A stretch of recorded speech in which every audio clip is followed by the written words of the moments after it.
김어준입니다. 국정원 개혁위가 어제 밝힌 바에 따르면 추명호 전 국정원 국장은 최순실의 비리 사실을 알고도 상부에 보고하지 않았다고 하죠. 추 전 국장과 최순실의 커넥션을 짐작케 하는 대목입니다.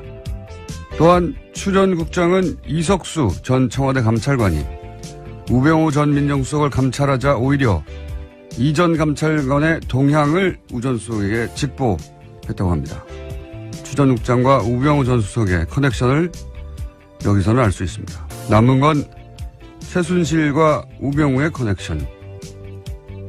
최순실이 작성한 우병우 전 민정수석 청탁용 인사 파일이라는 제목의 문건이 올해 2월 특검에 의해 발견된 적이 있습니다. 이 문건에서 우리은행장이 거론이 되죠. 그리고 추 전 국장은 이 문건이 작성되기 한 달 전 우리은행장 비리 첩보를 수집해서 이를 우병우 전 민정수석에게 직보합니다.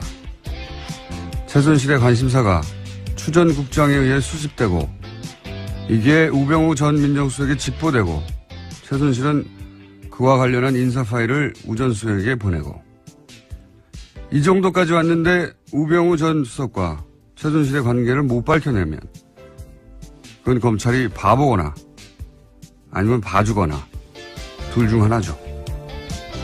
그렇기 때문에 다스는 누구 겁니까? 김원준 생각이었습니다.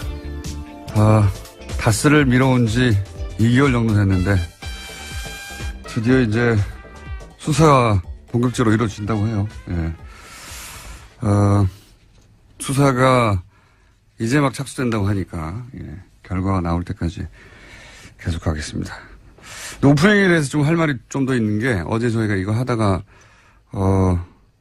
뭐랄까요 다 못했다 싶어가지고 제가 오프닝을 했는데 올해 2월에 그런 파일이 나왔어요. 우병우 전 민정수석 청탁용 인사 파일. 네, 관련해서 장시호 씨가 찍어놓은 사진 파일이었습니다. 그렇죠. 예. 장시호 씨가 이제 이모 심부름으로 파일을 배달하다가 그걸 찍어뒀다. 네, 휴대전화로요. 네, 휴대전화로 찍어뒀고 그 파일이 이제 장시호 씨가 운영하던 한국 동계 영재센터인가요? 네, 영재 스포츠센터라고 합니다. 그 직원의 하드에 있었다. 그게 이제 2월에 진작에 밝혀졌어요. 진작 2월에. 예. 거기에 이제 이철성 경찰청장, 우리은행장 그리고 KTNG 사장 3인의 인사청탁 내용이 들어있었다는 거잖아요. 예. 그리고 거기에 이제 포스트잇이 우리은행장 후보 추천 중 뭐 이런 게 붙어 있었다는 거고. 이게 벌써 2월에 나온 이야기인데 근데 이제 어제 나온 내용은 뭐냐면 새로 나온 내용이 추 전 국정원 국장이 우리은행장에 대해서 비리 정보를 수집하고 있었다는 거죠. 예. 그리고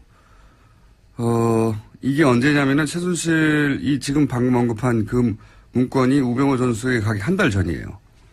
이걸 시간 순서대로 정리를 해보면 추 전 국장이 우리은행장 비리를 뜬금없이 캐기 시작한 게 6월이고 그리고 그 다음이 최순실이 이 인사청탁 파일을 민정수석에게 보낸 게 7월이고 그리고 추 전 국장이 그 비리 정보를 우병우에게 직보한 게 8월이에요.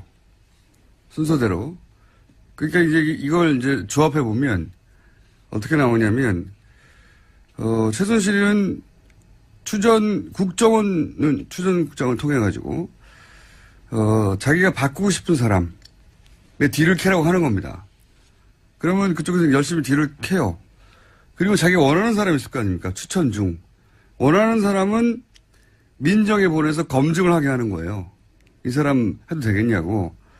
그리고 뒤를 캔 정보는 우병우 전 수석이 직보를 받아가지고 그걸 합쳐서 자기가 바꾸고 싶은 사람을 예를 들어서 박근혜 전 대통령을 통해서 임명을 하게 한다든가 영향력을 행사하게 한다든가 이런 패턴으로 자기가 원하는 사람을 꽂았던 것 같다 하는 정황이 그림이 이제 처음으로 완성되게 나온 거죠. 순서대로군요. 일자도 다 따로따로 떨어져 있는 게 아니고 이 해설을 해주는 것이 없어서 제가 이렇게 된 것 같다. 국정원은 비리를 캐게 하고 민정에는 자기가 원하는 사람을 검증하게 한 다음에 그리고 국정원이 직보. 우병우 민정수석한테 직보할 일이 아니잖아요. 특별히 이게. 직보하게 한 다음에 결국은 하자가 없으면, 그러니까 직보에서 문제가 비리가 있는 사람이라고 해서는 민정수석을 민정수석 쪽에서는 그 사람을 떨궈내게 만들고 자기가 원하는 사람을, 박근혜 대통령을 통해서나 그 압력을 통해서 임명하고 이렇게 한 것 같아요. 본인이 대통령이었던 거죠. 국정원과 청와대를 모두 이용해서 정보를 갖고 사람을 심고.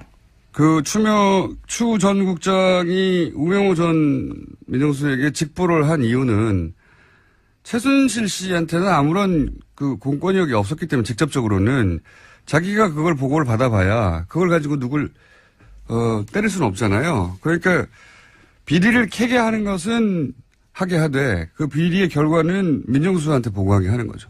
그리고 자기는 원하는 사람을 민정수석한테 보내가지고 검증하게 하고 아주 패턴이 딱 나온 것 같은데 이건 아직 해설하는 사람이 주시한 내용인데 해설 한번 해봤습니다. 이렇게 된 것 같다. 예, 일자가 나오거든요, 지금. 6, 7, 8. 자, 첫 번째 뉴스가 이게 오래 걸렸습니다. 첫 번째 뉴스는요? 네, 전직 세월호 특별조사위원회 부위원장의 내부 고백이 있었습니다. 일종의 폭로인데요. 박근혜 전 대통령의 세월호 7시간 행적을 조사하지 말라는 지시를 박근혜 청와대에서 받았다라고 밝혔습니다. 현재 대한법률구조공단 이사장인 이현 씨의 발언인데 어제 국정감사장에서 한 이야기입니다. 그때 이제 당시 새누리당 쪽에서 특조위에 있는 사람들은 특별조사위원회가 아니라 특별방해위원회였어요. 완전히. 조사를 철저하게 방해하는. 근데 그중에서 이제 부위원장이 7시간 행적 조사하지 말라는 지시를 받았다는 건데 이게 이제 미국이나 일본은 국가 정상 일정을 모두 공개하거든요. 분단위로도 공개합니다. 네. 그리고 당연히 무슨 특별한 게 없잖아요. 무슨 그 비밀 유지해야 되는 일정이 있었던 것도 아니고 숨길 게 없으면은 이렇게까지 할 이유가 없는 거 아니겠습니까? 당연히. 그냥 뭐 몇 시에 보고받아서 몇 시에 조치하였다. 이러면 될 일인데 특조위 부위원장한테 수석이 둘이 나와가지고 절대로 안 된다고 펄펄 뛰었다는 거는 막아야 했다는 거죠. 막아야. 네, 그래서 실제로 그때 막는 기자회견들을 했었습니다. 막는 역할들을 철저하게 했었었고요. 예. 실행됐습니다. 이게 뭐라고, 예. 이게 뭐라고 막았겠어요? 숨길 게 있었다는 거죠. 예. 실제, 며칠 전에도 얘기했지만 9시 30분으로 이제 보고받은 걸 10시로 고쳤다는 거 아니겠습니까? 예. 그때는 사실 10시 15분 이 정도 되면 아점 먹을 시간이에요. 이미 다 일어났어야 되는 시간인데 그때 보고를 받고 45분간이나 무슨 조치를 그럼 이렇게 하세요라는 조치를 하는데 45분이 걸렸다는 거잖아요. 사실 10시 15분에 통화했는지도 확인이 안 되고 있어요. 네, 그냥 서면 보고입니다. 10시에 네. 국가안보실에서 보고를 받았다라는 내용이고요. 네, 이게 진짜로 무슨 조치가 내려왔는지도 확인이 안 되고 있고요. 저는 9시 반에 보고를 받은 것도 이게 최초인지도 확인해 볼 필요가 있다고 봅니다. 이게 청와대에서 세월호 관련해서 세월호뿐만이 아니지만 특히나 세월호 관련해서는 뭐 하나 사실인 게 없기 때문에 현재까지. 예. 이 시간 동안 뭘 했는 건지 도대체. 딱 하나 물증 나온 건 12시 즈음에 최원영 복지수석과 통화한 내용 하나 있습니다. 그건 통화 이제 기록이 예, 있거든요. 통화 기록에 대한 네. 거고 나머지는 통화 기록을 제출하니까 없다는 거 아닙니까? 그렇죠. 통화를 안 한 거로 보여요, 저는. 그렇지 않다면 진작에라도 억울해서라도 냈겠죠. 나온 게 없습니다, 이때까지. 예. 탄핵 국면에서도 계속해서 아무것도 내놓지 않아서 있으면 나왔어요, 벌써. 헌재에서조차 이야기를 했었습니다. 아무것도 제출하지 않았거든요. 달라고요. 예. 그날 연락이 안 된 겁니다, 이거. 그렇게밖에 생각할 수가 없어요. 이렇게까지 많은 사람이 혹은 자신의 탄핵이 걸렸는데도 있으면 다 진작에 내놨죠. 아무것도 못 내놓잖아요. 그래놓고 이제 저녁에 처음 나타난 거죠. 네, 5시 넘어서 나타났습니다. 그래서 이제 아이들이 구명조끼 입고 있는데 그렇게 찾기가 어렵나요? 이게 첫마디 아닙니까? 굉장히 황당한 발언을 한 그때까지 거죠. 상황 파악도 안 되고 연락도 안 된 거예요. 그렇게 생각할 수밖에 없는 겁니다. 그러지 않고서 이럴 수가 있느냐. 그리고 그러지 않고서 7시간을 이렇게까지 막았겠느냐. 그날 하루 종일 뭐 딴 거 한 겁니다. 라고 저는 생각합니다. 그렇지 않고서야 진작에 억울함을 풀기 위해서라도 통화 기록이 뭐고 다 내놨겠죠. 예. 나오는 게 없잖아요, 지금. 예, 그래서 그때 7시간 조사하겠다고 했을 때도 세월호 특조위를 향해서 청와대에서는 근처에도 얼씬도 못하게 하겠다 이런 이야기를 했었다라고 합니다. 국가 권력을 총동원해서 대통령의 당일 행적을 막아야 되는 거예요. 밝혀지는 게. 그래서 심지어 새누리당에서 임명한 특조위 부위원장조차도 이렇게 생각했다라는 건데요. 드러나서는 안 되는 이유, 대통령에게 흠이 될 만한 사유가 있구나라고 느꼈다고 이야기했습니다. 아니, 그건 뭐 무슨 어려운 추론인가요, 이게?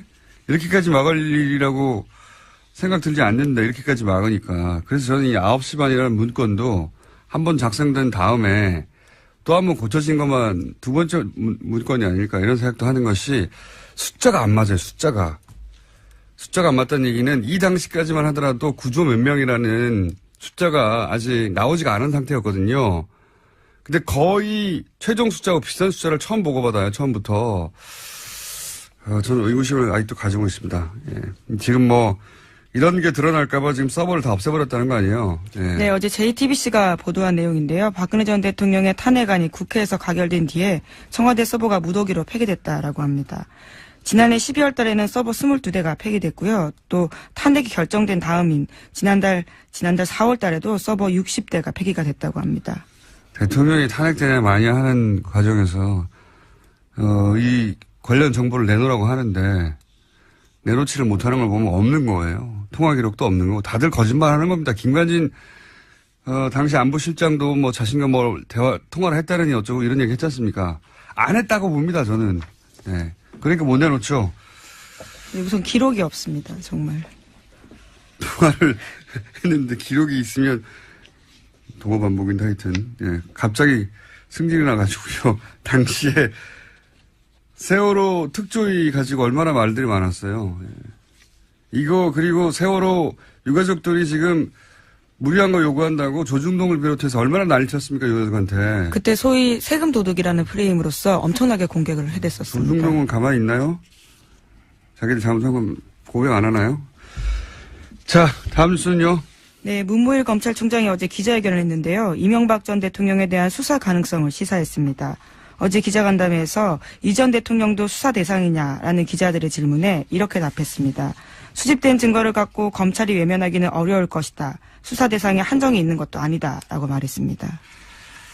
그러니까요. 이제 검찰총장도 법무부 장관도 이렇게 나오는 걸 보면은 이명박 전 대통령 수사하겠다는 거죠. 예, 될 것 같아요. 예, 될 것 같고 어제 문무일 총장이 한 말 중에 개인적으로 굉장히 중요하다고 생각하는 멘트는 이겁니다. 과거 이뤄진 수사들이 이제 다시 하나둘, 다시 한번 들춰지고 재수사되고 있다. 그러니까 검사가 사건 처리한 이후에도 혹은 퇴직한 이후에도 계속해서 자기가 한 수사에 대해서, 명예가 손상될 수도 있는 일이라고 생각할 수밖에 없다, 이제는. 이게 잠시 정권에 충성하면 출세하고 다시 되묻지 않고 그게 반복되어 오다 보니까 정권 시킨 대로만 했잖아요. 근데 이 말이 맞는 말이거든요. 지금 7년, 8년 전에 했던 수사들이 다시 들춰져가지고 그때 누구 봐준 거 아니냐고. 네, 털어줬다라는 비판을 아주 많이 샀습니다. 저는 그래서 이 적폐청산 단어가 점점 좀 지겨워지는 단어이긴 합니다. 단어 자체는 좀 바꿔야 되겠어요. 적폐 말살이라든지 뭘로. 근데 이게 굉장히 중요한 것이 이번 정부에서 이걸 제대로 해야지 앞으로 어떤 정부도 불법적으로 뭔가 검찰을 통해 가지고 자기 뜻대로 시키고 이렇게 못하게 되는 거거든요. 검찰이 안 하게 되는 거죠. 이거 내가 지금 했다가 5년 있다가 10년 있다가 15년 있다가 혹은 퇴직하고 나서라도 계속 쫓아와서 자기 명예를 손상을 입히고 다시 자기가 책임을 져야 될 일이 생길 수 있잖아요. 그래서 철저히 해야 된다고 봅니다. 철저히. 네, 그러기 위해서는 검찰 조직 스스로 반성과 개혁도 해야 됩니다. 과거에 그런 식으로 제대로 사건 수사 못했으니까 다시 하는 거잖아요. 반성을 해야 되는데, 네. 예, 당연히 스스로 반성하기는 어렵거든요. 네, 그래서 이 과거에 잘못된 수사들 혹은 뭐 정권이 만들었던 수사들 결과 반드시 다시 되짚어서 뭘 또 하냐고 하는 얘기 하지 말고 다시는 못하게 해야 돼요. 그래서 내가 잠깐 정권에 충성했다가 두고두고 평생을 고생하는구나. 이런 걸 실감해야 그렇게 안 하죠, 이제. 예. 오늘 이렇게 아이템이 진행이 안 되나? 다음 뉴스는 뭡니까? 짧게 할게요. 네, 검찰은 백남기 씨 사건 관련해서요. 700일이 넘은 어제서야 경찰의 물대포가 사망 원인이라고 결론 내렸습니다. 관련해서 경찰 4명을 불구속 기소했는데요. 하지만 함께 고발됐던 강신명 전 경찰청장에 대해서는 무혐의 처분 내렸습니다. 저는 강신명 전 경찰청장이 현장에서 지휘감독을 하지 않았고 그렇기 때문에 직접적으로 법리적으로 이제 적용하기 어렵다는 건 알겠어요. 그런데 지금 700일이 걸렸잖아요. 실제 물대포가 원인이라고 결론 내리는데 그게 700일 걸리는데 전 경찰청장이 역할을 했어요. 당연히 어떻게든 막았겠죠. 이거에 대한 책임을 물어야 된다고 봅니다. 예. 이 당시 현장 지휘감독 책임을 물을 수 없는 거는 따지고 보면 그럴 수도 있어요. 없었고 도의적인 책임이나 뭐 지휘감독의 책임 묻기 직접적으로 어려울 수는 있는데 그걸 막은 건 이 양반한테 책임을 물어야죠. 예. 그 대목에 대해서 다시 수사가 이루어지거나 혹은 뭐 고발이 다시 이루어지거나 할 수도 있을 거라고 봅니다. 저는.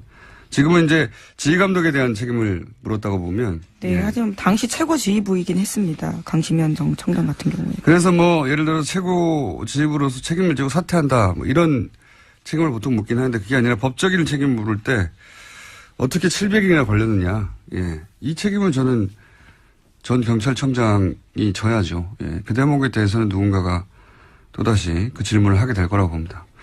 다음 뉴스는요. 네, 지난해 10월 달에 고용주 방송문화진흥회 이사장이 김기춘 전 대통령 비서실장과 호화 골프 회동을 했다라는 보도가 나왔습니다. 이 과정에서 고 이사장 등은 김영란법 위반을 했다라는 의혹도 제기되는데요. 어제 MBC 노조에서 기자회견을 했습니다.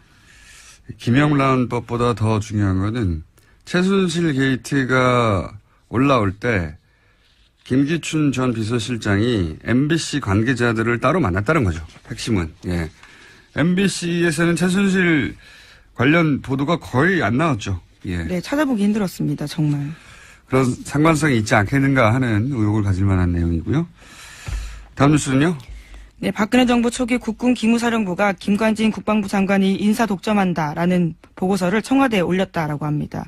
그러면서 장관 교체가 최선의 방안이다라는 내용도 있다고 하는데요.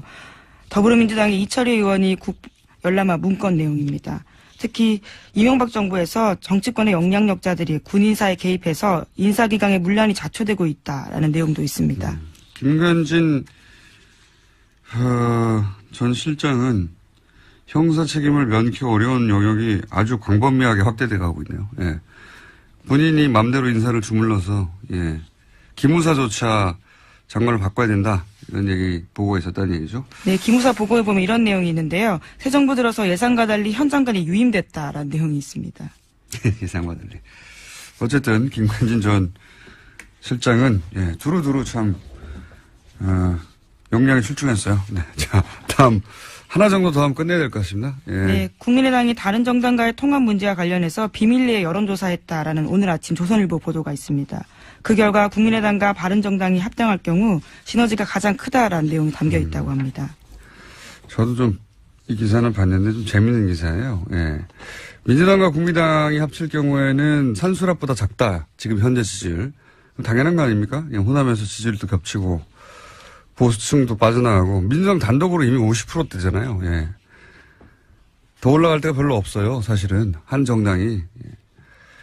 그리고 자유하고 바른이 합쳐도 산수랍보다 적다는 거 아닙니까? 당연하죠. 여기서는 또 중도 보수가 빠져나가겠죠. 예. 자유한국당의 극우적인 이미지이기 때문에. 그래서 남는 건 이제 국민의당과 바른당이 합치는 게 낫다. 이건데 이건 저는 이제 조선일보가 국민의당이 민주당과 합칠까봐 걱정이 돼가지고 바른정당과 합치라고 예. 지금 바람잡이 코치해 주는 거예요. 예. 네, 물론 여론조사 결과이긴 합니다. 아니 근데 거기에 대한 분석을 얼마든지 다르게 할 수도 있거든요. 예. 바로 조선일보가 걱정하는 거죠 지금 국민의당이 민주당과 합당될까봐. 조선일보 수고하고 있고요. 여기까지 합시다. 예. 시사인의 김은지였습니다. 감사합니다. 박용진 의원 다시 나오셨습니다. 안녕하십니까. 너무 자주 나오죠. 안녕하세요. 박용진입니다. 저희가 연속으로 스튜디오 직접 출연하시는 분은 최초입니다. 영광입니다. 전화 연결은 한 적이 있는데 직접 연속으로 왜냐하면 이 사안을 이 포털이나 이런 데서 크게 보도를 안 하고 있어요. 안 해요. 다른 언론들도요. 눈만 껌뻑껌뻑 하고 있어요.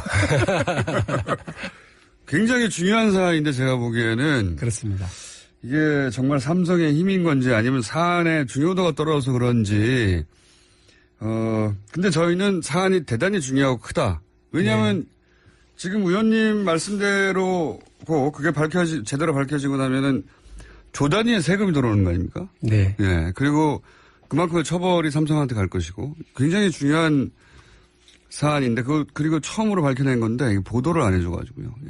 근데 저희라도 떠들라고요. 이제 더 중요한 건 우리는 93년도 이후부터 금융실명제가 되고 있다. 완벽하게 시행되고 있다고 알고 있었어요. 그런데 그렇게 되고 있지 않잖아요.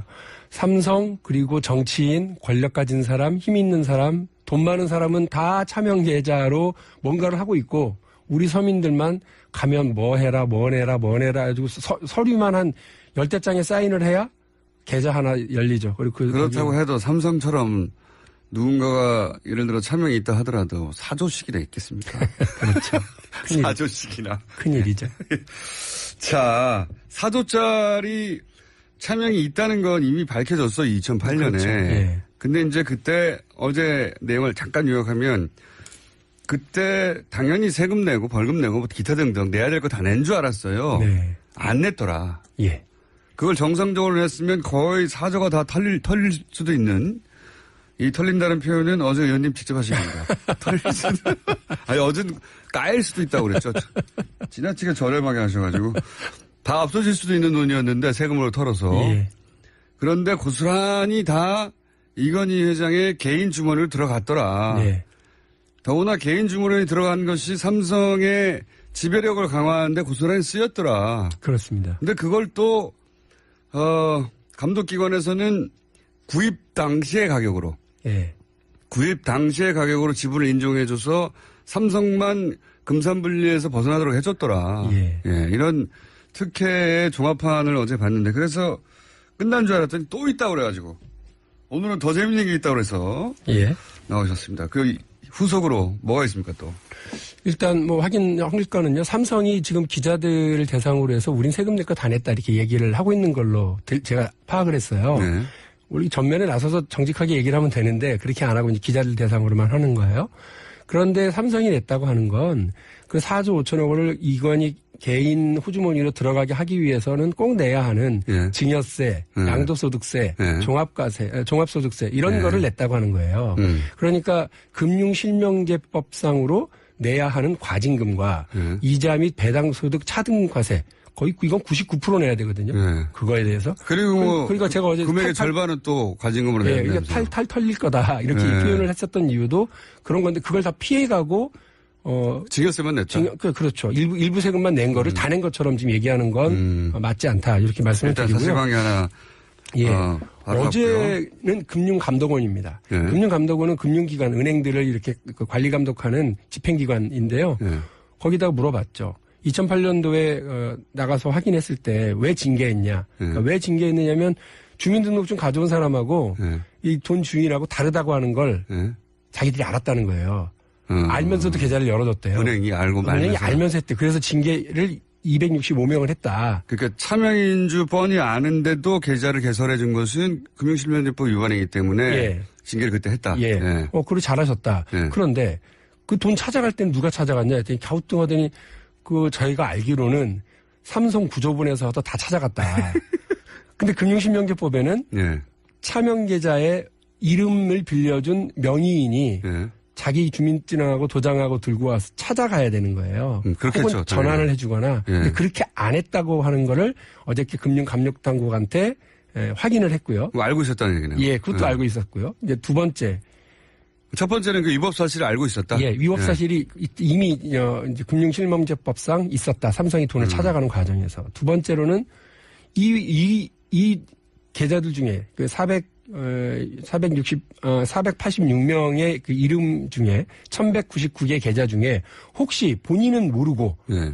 이름을 도둑질 당한 김용철 변호사처럼. 네, 김용철 변호사 어제 제가 얘기했죠. 김용철 변호사는 자기한테 50억이 있어가지고 이거 내 돈 아니라고. 아, 이거 거의 뭐 가서 내 돈 아니니까 빨리 딴 데로 가져가라고 막 네. 그랬을 정도로 했었는데 김용철 변호사처럼 이름을 도용당한 도명 계좌가 있느냐 했더니 이 감독 금융감독원의 그 당시 감사반장으로 나갔던 당사자가 당사자 얘기는 그런 걸로 알고 있다. 아, 그 외에도 있는 걸로 알고 있다. 네. 김용철 건 분명하고 더 웃긴 건 제가 어제 기사를 찾아보니 2007년 12월 12일 날 금융위원회가 김용철 계좌는 이름을 도용당한 도명 계좌임을 확인해요. 이게 무슨 말이냐면 이거를 알았으면 지금 저희가 그거 실명 전환하고 세금 내고 과징금 내야 된다라고 주장을 했더니 실명 전환할 의무가 없는 계좌다라고 주장을 했잖아요. 적어도 김용철 변호사의 그 계좌는 실명 전환을 하고 과징금 내고 세금을 내야 하는 분명한 대상인데도 금융위원회가 눈만 깜빡깜빡하고 계속 박용진 의원이 뭔가 착각하고 있다라고 주장한다는 거죠. 다른 도명도 있다고 이미 말했고. 다른 도명이 있다라고 하는 것은 그 어제 금융감독원의 부원장보가 얘기를 한 거고요. 금융위원회는 2007년 그 당시에도 이미 자기들이 알고 있었음에도 불구하고 실명 전환 대상으로 규정하지 않았다는 게 그리고 문제죠. 2008년에도 256명입니까? 네, 예. 아니 486명. 486명의 이름으로 계좌가 1199개가 있었죠. 아니 제 말은 뭐냐면 처음 개설할 때도 실명 확인하지 않아가지고 이미 그때부터 금융실명제 위반이라는 걸 알고 있었던 그 계좌 주인이 몇 명이었다고요? 그게 아니고 그거를 알고 있었음에도 불구하고 계좌를 열어준 금융기관의 직원들을 징계했다는 거예요. 직원들을? 말하자면 은행 직원들을 징계했다. 네. 이상하게도 금융실명제법에는요. 그 차명 계좌를 하도록 이렇게 차명 계좌를 하면 그 사람들을 형사처벌을 안 해요. 그냥 과징금만 매기거나. 괜찮아요. 과징금이 크기 때문에 이번에는. 과징금이 조단이기 때문에 괜찮은데 여하간 그때 이미 쉽게 말해서 은행원들은 이거 왜 그렇게 해서 하면서 256명을 이미 징계했다.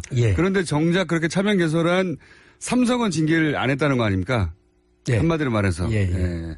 그런 얘기고요. 삼성이 해야 될 법적인 의무를 다하지 않도록 길을 열어준 거죠. 그러니까요. 과징하지 않았다. 은행 직원들만 뭐라고 하고. 2004년부터 그런 거래를 하는 은행 직원들에 대해서는 기관에 대해서는 과태료를 물어왔던 금융위가 2008년에 와서는 엉뚱하게 다른 해석을 하면서 삼성 이건희의 4조 5천억 원 차명 계좌에 대해서는 과징금도 그리고 이자 소득세와 배당 소득세에 대한 과세에 대한 근거도 전혀 이야기하지 않는 좀 엉뚱한 금융위가 되더라 이런 거죠. 혹시 이 금융위가 고스란히 지금까지 있어서 지금 국감을 받고 있는 그 금융위입니까? 그 구성원이 거의? 제가 그때 당시에 말단 직원부터 다 있었냐 했더니 말단 직원들도 그대로 다 있고요. 그 일에 다 관련이 되어 있는 직원들인 거죠. 그렇군요. 본인들이 했던 일에 대해서 왜 그렇게 할 수밖에 없었는지 이제 그 정당성을 주장할 수밖에 없겠네요. 자기들이 한 일이면. 그렇죠. 그러니까 어떻게든 이거에 대해서 자기의 방어 논리를 구축할 수밖에 없다. 그래서 제가 어제도 말씀드렸습니다만 이거 집권하고 좀 5, 6개월 지나고 났는데 이제 보니 대통령만 문재인이고 금융위는 MB 금융위 아니냐. 이명박 때 금융위가 그대로 그냥 우리한테 그 시절 2008년이니까 왔구나. 이런 생각입니다. 그 시절 금융위가 여전히 금융위에 있군요. 그 시절. 자, 이게 다가 아니라면서요. 이게 다가 아니죠. 저희가 금융위원회를 막 시중 언어로 막 조지다 보니 금융위원회가 자기들이 아무 죄가 없다고 그러면서 몰랐던 팩트를 막 들고 와서 해명을 하는데. 재선되기 싫으세요? 예? 무슨 말씀이신가? 악담을 아침부터. 어쨌든. 이게 하는데. 그 중에 느닷없이 그 의원님 잘 모르시겠지만 과징금 대상이 아니에요. 그러니까 만일에 실명전환 대상이더라도 과징금 대상이 아닙니다. 무슨 말이에요? 그랬더니 93년도 이전에 개설한 금융실명제 긴급명령이 선포되기 이전에 개설한 계좌들은 과징금 50%를 때리는데 선포하고 이후에는 과징금 대상은 아니라는 거예요. 다만 이자소득세와 주식에 대한 배당소득세에 대한 중과세 2차 등과세. 법이 93년에 생겼기 때문에. 긴급 명령이 생겼기 때문에. 그러니까 93년 이전 거를 전환하지 않으면 과징금을 때리는데 그렇죠. 그 이후에는 그렇게 하진 않고 거기서 불로소득만 때린다. 그런데 1199개 중에 1021개는 20개를 뺀 1021개는 전부 다 거의 93년 이후에 개설했다는 거예요. 93년 이후에 개설했다. 그러니까 과징금 대상이 아니라는 걸 주장하려다 보니까 그 얘기를 하더라고요. 그래서 93년 이후에 개설됐다. 순간 멘붕이 오죠. 왜냐? 이건희 회장이 아니라 이병철 회장이 80년대에 돌아가신 거 아닙니까? 87년이요. 그러니까 근데 이 돈의 근거가 특검과 삼성의 주장이 뭐냐면 이병철 회장이 이건희 회장에게 물려준 상속재산이다. 그렇죠. 그러니까 내 돈이다. 이러고 가져간 거 아니에요. 사망한 이후에 개설됐어. 근데 87년에 사망하신 분이 6년 뒤에 그 돈을 했다라고 하는 게 과연 타당한 얘기인가라고 하는 의문이 들죠. 그래서 이게 과연 이병철의 상속재산인지 를 입증하는 것도 굉장히 큰일이네요. 그렇죠. 삼성 입장에서 어떻게 입증했죠 이걸? 전 모르죠. 특검이 알고 있어요. 이게 상속재산인지에 대한 새로운 의문이 생기고 특검 수사 결과에 대해서도 의구심이 생길 수밖에 없잖아요. 상속재산이 아닌 것 같은데요. 아닐 것만 같은데요. 그래서 지금 저는 이제 그걸 들었던 그 시점에는 멘붕이 와가지고요. 저도 보좌관들도 다 멘붕이 와서 멍하니 있다가 완전 다른 얘기다 지금. 여전히 그럼에도 불구하고 93년 이후에 개설을 했더라도 이자소득세, 배당소득세는 살아있다. 그럼 6년이나 있다가 상속을 했다는 건가요? 사망한 이후에? 고민이 많으셨나 봐요. 이거 참. 그러니까 자 정리를 하면 잠깐만요. 예? 그때 당시에 삼성의 영업이익이 얼마였습니까? 파악을 해봐야 되는데요. 삼성전자도 조 단위 이상으로 뭐 영업이익이나 이런 게 올라오는 건 아주 최근의 얘기예요. 그렇죠. 그러니까 87년이면 30년 전이라서 아마 삼성그룹 전체를 다 합쳐도 영업이익이 1조가 안 될 거 아닌가 이런 생각이에요. 근데 그때 4조짜리 통장 이름 정체를 알 수 없는 금액이 있었다는 거 아닙니까? 이거는 비자금으로 분류해야 되는 거 아니에요? 그래서 그때 당시에도요. 김용철 변호사도 이건 삼성의 비자금이다. 따라서 횡령과 배임이다. 회사 재산을 그렇죠. 빼돌린 거다라고 얘기를 하고서 고발을 했는데 결과는 비자금 그러니까 구속을 면할 수 없는 비자금 횡령 배임도 벗어나고 또 돈을 다 털릴 수밖에 없는 금융실명제도 벗어나는 거고 그냥 비자금을 합법적으로 상속재산으로 만들어 주는. 그게 특검의 결과라고 해서 비난이 많았어요. 굉장히 친절한 특검이었어요. 그렇게 돼버렸죠. 그래서 삼성에 대한 특검이 아니라 삼성을 위한 특검인 거 아니냐라는 비난도 그때 있었던 걸 기억하실 거예요. 비자금일 것 같은데요. 어떻게 사망하고 나서 6년 있다가 그 돈을 은행에 집어넣으면서. 근데 이게 회사 돈에 대한 비자금 횡령 배임 이런 거는요. 정말 세요, 형이. 그래서 이 부분과 관련해서 어떻게든 빠져나가려고 했을 텐데 제가 이거를 뭐 그냥 방송에서 이렇다고 단정할 수는 없고요. 어쨌든 이러한 새로운 상황에 맞춰서 새로운 진실의 퍼즐을 하나하나 맞춰나가려고 하고 있어요. 알겠습니다. 또 나오셔야 될 것 같은데. 제가 봐서는 뭐 고정으로 가지 않을까. 참고로 조지다가 표준어긴 합니다. 그런가요? 국회에서는 이게 영업에 쓰는 영업이란다. 우리 업무에 쓰는 언어이긴 해 우리끼리. 저렴하긴 하지만 앞으로 자주 써주세요. 표준어니까. 이거 굉장히 중요한 건을 지금 겨우 끄트머리를 잡았을지도 모른다는 생각이 들어요. 어쨌든 저는 이제 그 말은 꼭 하고 싶어요. 이제 금융위원회가 금융실명제라고 하는 참 좋은 법안을 안정적으로 운영하고 정착시키는 역할을 해야 되는데 뜻밖으로 차명거래 촉진법으로 지금 해석하고 널리 장려하고 있다라고 하는 점에서 씁쓸하기 그지없고 일반인한테는 안 되고 삼성 돼야지 되는. 대통령만 문재인이고 여전히 우리 관료들은 이명박 박근혜 시절에 살고 있는 건 아니냐라고 하는 분노도 치밀어 오르고요. 이 문제에 대해서 진실 접근들을 하나하나 해나가는데 더불어민주당하고 박용진하고 열심히 노력을 하겠다고 하는 약속은 드릴게요. 다스가 검색어가 되는데 2달 걸렸거든요. 2달 정도 계속 새로운 걸 갖고 오시면 이게 아니, 올라올 것 다스에서도 이 차명 계좌가 느닷없이 전환되고 하는 그런 것들이 있다면서요. 있다고 하네요. 그래서 네. 이 문제와 관련해서 저는 금융위원회가 금융실명제를 제대로 정착시키는 데 역할을 안 한 게 못하고 있는 게 혹시나 정치 권력과의 관계, 돈 많은 사람들과의 어떤 그런 부분에 있어서 제대로 된 공무원의 역할을 못하기 때문은 아니냐라고 하는. 굉장히 부드럽게 말씀하시네요. 어제 좀 너무 세게 얘기했다는 얘기도 있어서요, 약간. 자, 네. 더 가져와 주세요. 더. 예. 네. 배가 고픕니다. 쭉쭉 파겠습니다. 네. 큰 고구마가 하나 걸린 것 같습니다. 자, 지금까지 박용진 의원이었습니다. 감사합니다. 네, 고맙습니다. 그런 사이에 양지열 변호사 옆에 앉아있네요. 네, 안녕하세요. 예. 뉴스공장의 출장기사. 고정 시간은 없고 부르면 언제든지 오는 출장기사 양지열입니다. 양지열 변호사는 저희가 참 고마운 게요. 무슨 말을 뭔가 하려고. 구멍이 났다. 게스트가 구멍이 났다든가 연락이 갑자기 안 된다든가 늦었다든가 그러면은 전화하면은 즉시 달려옵니다. 중요한 즉시. 얘기 해야 되는데 할 얘기 많은데 이런 바로 달려와가지고 예. 도대체 이분 TBS 옆집에 사나 싶을 정도로 TBS 관해서 중요한 얘기를 해야 되니까 오늘 쓸데없는 얘기로 그것도 그 신속한 정도가 어마어마하게 신속해요. 전화하면 바로 뭐 5분 이내에 달려옵니다. 네. 마치 전화만 기다리는 자백했잖아요. 것처럼. 출장 기사라고 이미 뭐 더해. 제가 보기에는 퀵이 배달해 주는 것 같아요.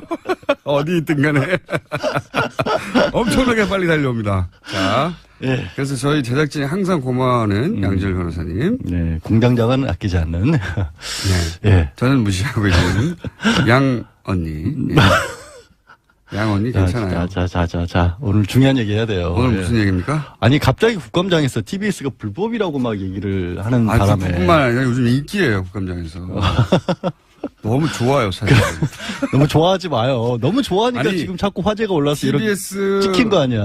TBS 사장님은 정말 곤혹스러우시겠죠. 피감기관으로서. 근데 저는 떠나면 그만이죠. 그래! 문제만 이렇게 불법이면 놓고. 다 잘라라, 나를. 떠나면 그만이다. 그래서. 문제만 이렇게 놓고. 그런데, 일단 TBS가 불법이라는 이렇게 얘기가 관심의 대상이 된다니. 왜 나온지를 좀 말씀을 드려야 될 것 같아요. 잠깐만요. KBS, MBC 사태가 지금 중요한데. 그러니까. 지금 TBS의 이 프로그램 하나 때문에 계속. 그러니까 KBS. 사장님, 저 관둘까요? 괴로우십니까, 사장님? 사장님 괴로우시겠죠. 피감기관을 불러다니면서. 예. KBS, MBC 사태를 얘기를 하셨는데 실제로 지난 정권의 방송 장악, 언론 장악 때문에 수사가 한창이잖아요. 네. 그리고 이거는 언론의 자유와 관계된 문제이기 때문에 굉장히 신중하게 접근을 해야 되는데 네. 법조문 몇 개를 가지고 지금 마치 TBS가 방송을 얼굴 불법적으로 너무 하고 있는 진지한 거 것처럼. 아니에요? 진지해요, 저 지금. 나도 언론인 출신인데. 5분 대기죠. 네. 힘 빼지 말고요. 중요한 얘기 한다니까. 근데 이게 어떻게 된 거냐면 방송법상의 전문 편성 방송이라는 게 있고 뭐 종편이라고 할 때 종합 편성 방송이라고 하듯이 지금 TBS는 전문 편성 방송에 해당이 되기 때문에 교통 정보를 전문적으로 다루는. 근데 방송법에 따르면 전문 편성 방송은 이 원래 전문으로 하는 거 말고는 교양이나 오락 프로그램은 내보낼 수가 있어도 시사 보도 프로그램은 내보낼 수 없다라고 돼 있는데 지금 뭐 뉴스공장을 비롯해서 저녁에는 방송도 그렇고 보도 프로그램, 시사 프로그램 하고 있지 않느냐. 뭐 종교방송도 네. 하고 있잖아요. 그러니까 이게 불법이라는 얘기를 꺼낸 거예요. 네, 그렇게 이제 문제 제기를 한 거고. 문제 제기를 한 것인데, 근데 이게 방송법을 좀 봐야 되는 게, 방송법이 63년도에 만들어져서 지금까지 63차례나 딱 우연도 겹치네요. 고쳐졌어요. 왜 그러냐면 미디어 환경이 굉장히 빠르게 변하고 있으니까 자주 바꾼 건데, 방송법 중에 중요한 어떤 변경 시점이 몇 군데 있는데 그 중에 첫 번째가 80년도예요. 아예 방송법을 없앱니다. 네. 그러니까 전두환 씨가 버리죠. 언론 네. 통폐합을 하면서 방송들을 다 장악을 하면서 없앴다가 이게 87년도에 부활이 돼요. 민주화가 되면서 그때 무슨 방송이 들어오냐면 방송법에 없던 방송이 특수 방송이라는 게 생겨요. 그래서 종교, 교육, 교통이나 기상 같은 특수한 목적을 수행하기 위한 허가받은 방송국이다라는 TBS가 그런 조항이 생겨요. 그렇죠. 특수 방송이 되는 87년도에. 네. 그리고 나서 TBS가 88년도에 그때까지는 교통정보라는 게 없었거든요. 그러다가 서울 교통 정보를 안내할 만큼 차가 많지가 않았어요. 그러니까 서울 올림픽 때문에 갑자기 차가 늘어나면서 시범 방송을 88년도에 시작을 해요. 네. 그랬다가 90년도에 변호사님, 예? 5분 내에 끝내야 돼요. 빨리 정리하세요. 90년도에 이제 정식 개국을 하는데 말씀드렸다시피 그럼 이건 특수 방송이란 말이에요. 예. 교통을 전문으로 하기 위한. 그런데 그때는 방송 편성에 관해서 허가받은 주된 방송이 충분하게 반영만 하면 된다. 그러니까 특별히 금지를 하지 않았어요. 예. 그래서 이미 그때 허가를 받고 설립을 한 겁니다. 예. 그렇게 해서 지금 30년 가까이 운영을 하고 있고 예. 방송법이 주요 변경사항이 있다고 말씀을 드렸는데 언제 또 바뀌냐면 2000년도에 또 한 번 케이블 바뀌어요. 생길 때 바뀌죠. 위성방송. 예. 그 전에 90년대 초중반에 케이블이 생겼고 난립을 하다가 몇십 기까지는 괜찮았는데 위성방송 들어온다니까 네, 수백 맞아요. 개가 될 수도 있다. 네, 수백 개가 이러니까 됐죠. 뭔가 방송에 정비를 해야 될 필요가 있다라고 하면서 나누는데 그중에 전문 편성이란 방송을 새롭게 만든 겁니다. 새로운 컨셉이 여기 개념이 등장한 개념이 등장한 거죠. 예. 근데 그 전에 왜냐면 요리, 예. 낚시 이런 식으로 그렇죠. 요리, 낚시, 등산, 예. 바둑 이런 것들이 들어온 거예요. 그전에는 특수의 개념이 네. 있다가 이제는 전문의 개념이 나온 거예요. 특정 방송 분야를 전문적으로 편성하는 방송이라는 예. 거예요. 그래서 전문 편성 방송이 생겼는데 이 황당한 거는 그러면서 특수 방송을 빼버려요. 이거를 일부러 빼거나 없앤 게 아니라 여기에 포괄된다고 생각을 한 거죠. 그냥 왜냐하면 그때 방송 환경으로는 포괄될 것만 같았거든요. 전문이라고 하면 그냥 다 들어가니까 교통방송도 이름이 교통방송이니까 그냥 전문 방송이겠거니 생각을 해버렸는데 여기에 난점이 있어요. 뭐냐면 이게 국회에서 그 아까 말씀드린 것처럼 전문 편성을 하면 교양이나 오락만 하고 나머지는 원래 전문 영역을 해야 된다라고 법이 돼 있거든요. 네. 그 법대로 하면 100분의 60% 전체 시간의 60%를 교통 정보를 방송을 해야 돼요. 네. 그러니까 이 시간대에 1시간 중에 36분을 계속해서 교통 정보를 틀어야 되는 겁니다. 그게 아니라 하루 종일을 따질 거야, 아마. 아, 그렇죠. 어쨌든 그럼 하루 종일 따지더라도 편성, 그러니까 편성이 60%가 되면 어떤 시간대에는 그럼 하루 종일 그 편성 시간 내내 교통 정보만 내보내는 방송이 만들어져야 되는데 라디오에서 그게 가능한가요? 말도 안 되는 얘기인 거거든요. 네. 애초에 이 방송용으로 만들어진 게 아니에요. 그럼 애초에 처음에 법이 있었을 때 설립 근거를 가지고 방송통신위원회에서 허가를 받아서 운영을 해오던 방송국이 국회의원들이 법을 만들면서 흠결이 생긴 것 때문에 갑자기 불법 방송으로 바뀔까요? 그럴 수는 없다라는 거죠. 네. 조금 말씀하신 것처럼 종교 방송들도 있고 뭐 기상 같은 거는 딱 특히 하는 게 없지만 그거를 어떻게 보면은 끌어다가 갑자기 불법 방송이라는 주장을 하고 있는 거죠. 그 이전에 교통방송이 이미 존재했는데. 그렇죠. 나중에 케이블 위성이 생기면서 그 케이블 위성에 맞는 개념이 나중에 만들어진 거예요. 근데 거기에만 맞는 거지 그 이전에 있던 방송하고는 안 맞는 거거든요. 왜냐하면 네. 그때 한참 새로운 매체들이 생기고 이게 위성도 생기고 뭐 인터넷 업체도 생기고 하니까 IPTV 이런 걸 준비를 하고 하니까 라디오는 옛날 매체잖아요. 아무 생각 없이 그냥 전문 중에 하나겠지 해버린 거예요. 이 전문은 그러니까 기존의 라디오를 포괄하는 게 아니라 이 전문은 새로 만들어지는 만들어진 방송들. 케이블이나 위성을 상대로 만들어진 개념이었어요. 그리고 실제로 그렇기 때문에 우리는 이 TBS 같은 경우에는 계속해서 7년마다 방송통신위원회의 승인을 받아야 되거든요. 근데 2013년도에 재허가를 받을 때도 교통과 기상을 중심으로 한 방송상 전반에 관해서 할 수 있다고 허가를 받았어요. 그러니까 법이 없기 때문에 결국에는 행정부에서 재량으로 이거를 결정을 해야 되니까 행정부에서 허가를 해준 방송인 거예요. 왜냐하면 해석의 문제거든요. 이렇게 되면. 네. 그리고 나서 생각해보시면 어려운 게 아니에요. 특수, 교통이나 종교는 특수로 생각했구나.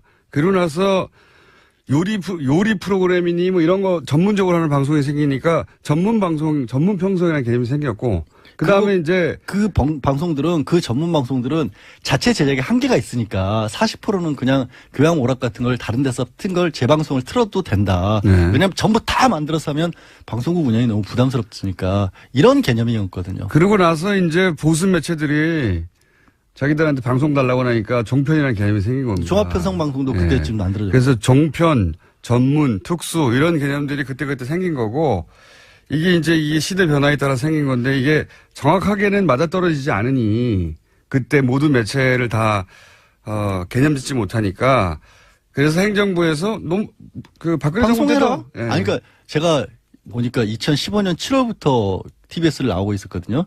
이명박 정권부터였어요. 이명박 박근혜 때도 다 허가증 나왔어요. 대통령이 두 번이 바뀌는.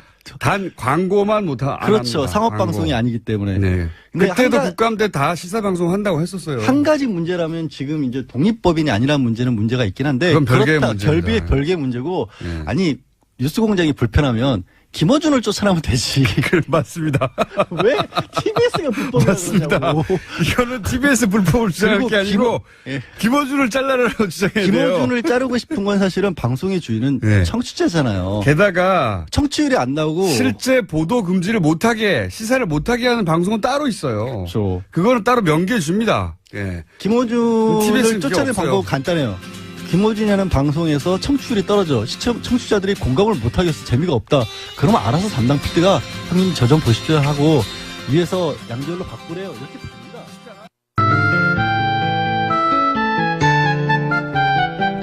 노르가즘. 네. 이 제목 참 잘 정했습니다. 저희가 정한 게 아니고, 예. 한 달여 가까이 여러 가지 이름으로 전전하다가 여기에 정착했습니다. 정의당 노회찬 원내대표 나오셨습니다. 안녕하십니까. 네, 안녕하십니까. 저희가 이제 의원님 나오시기 전에 의원실에서 연락이 안 오거든요. 나오실 거기 때문에. 예, 근데 예. 오늘은 긴급 연락이 왔습니다. 무슨 연락이 왔습니까? 후원금이 너무 없다고 지금. 의원님은 잘 모르시는데, 네. 의원실에서는 지금 큰일 났다고. 아니, 근데 의원님은 원래 후원금 잘 차지 않습니까? 아, 그렇죠. 뭐 해마다 채우죠. 예. 아니, 얼마 전에 내가 어느 강연회 갔는데, 예. 그 어떤 분이 이제 질문을 하는데, 그 후원금을 내고 싶은데, 예. 이제 저는 후원금이 다 찼을 거니까, 그럼 누구한테 내면 좋으냐고 이렇게 해서 제가. 그러니까 의원님은 다 찼을 거라고. 예년에 계속 차왔으니까. 예. 찼을 거라고 생각하는데, 의원실에 저희가 그렇게 똑같은 질문을 했죠. 아니, 의원님이 어떻게 안 찼냐고. 보통 웬만한 의원들도 다 차가는데, 의원님이 안 찼냐고.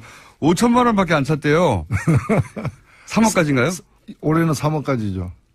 그래서. 제가 작년에 누가 후원금 저한테 내겠다 그래서, SNS에 올렸기 때문에 제가 박주민 의원 드리라고 했는데 박주민 의원이 그것 때문에 며칠 안으로 며칠 만에 꽉 찼어요. 네. 나중에 보니까 제가 안 찬 거야. 안 찬 정도가 아니라 5천만 원밖에 안 됐는데, 또 올해 의원실 얘기로는 심상정 후보가 대선에 출마했기 때문에, 네. 글로 다 몰아줬는데 지금 크게 후회하고 있다고. 후회할 일이 아니죠. 뭐 그건 당연히 해야 되는 일을 했고. 예. 예, 벌써 10월인데. 예. 예, 하여튼 후원금이 부족하면은 차비가 없으면 휘발유 못 넣으면 이제 뉴스공장 나오기가 좀 쉽진 않겠네. 자, 10만 원을 후원하면 연말에 10만 원을 세액 공제 받는 거 아시죠? 예, 10만 원을 되돌려 받는 겁니다. 예.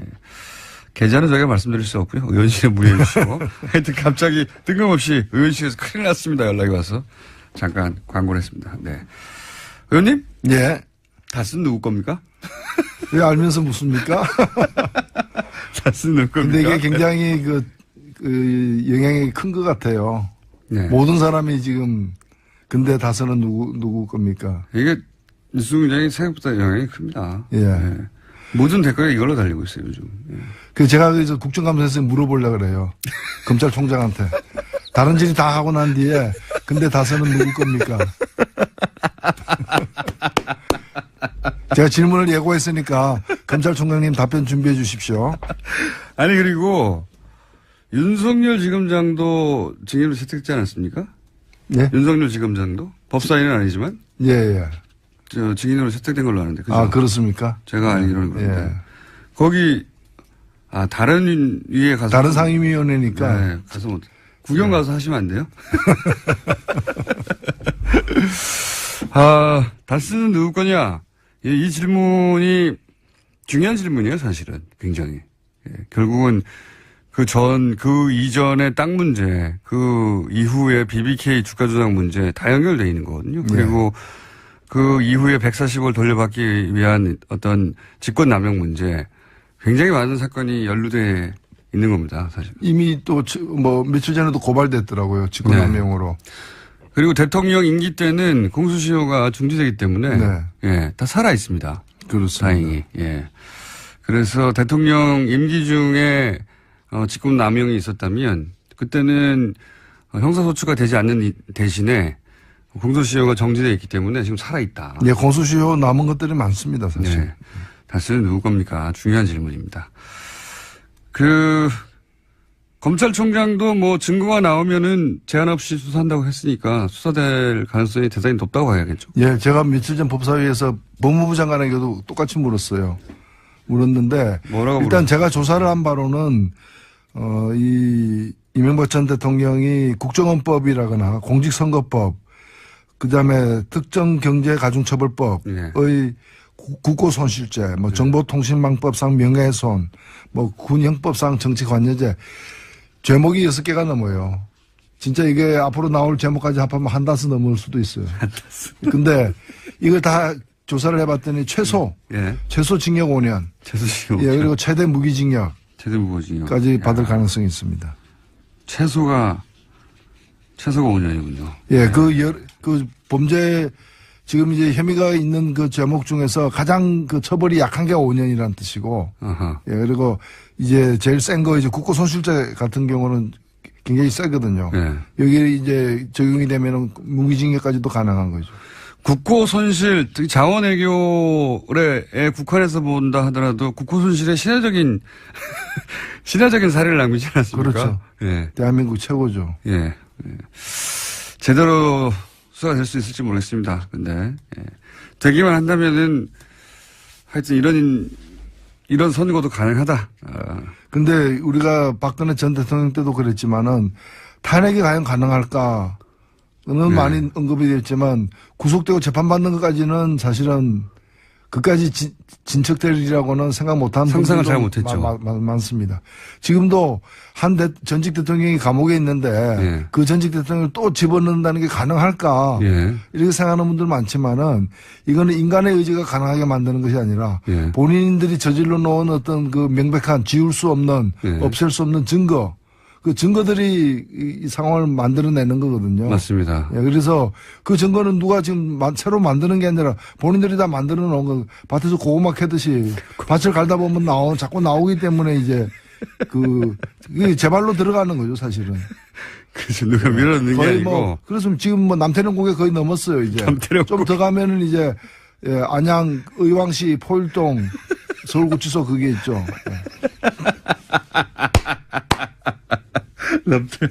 남태령 고개를 넘었다고 합니다. 예. 남태령 고개를 넘었다고 하고.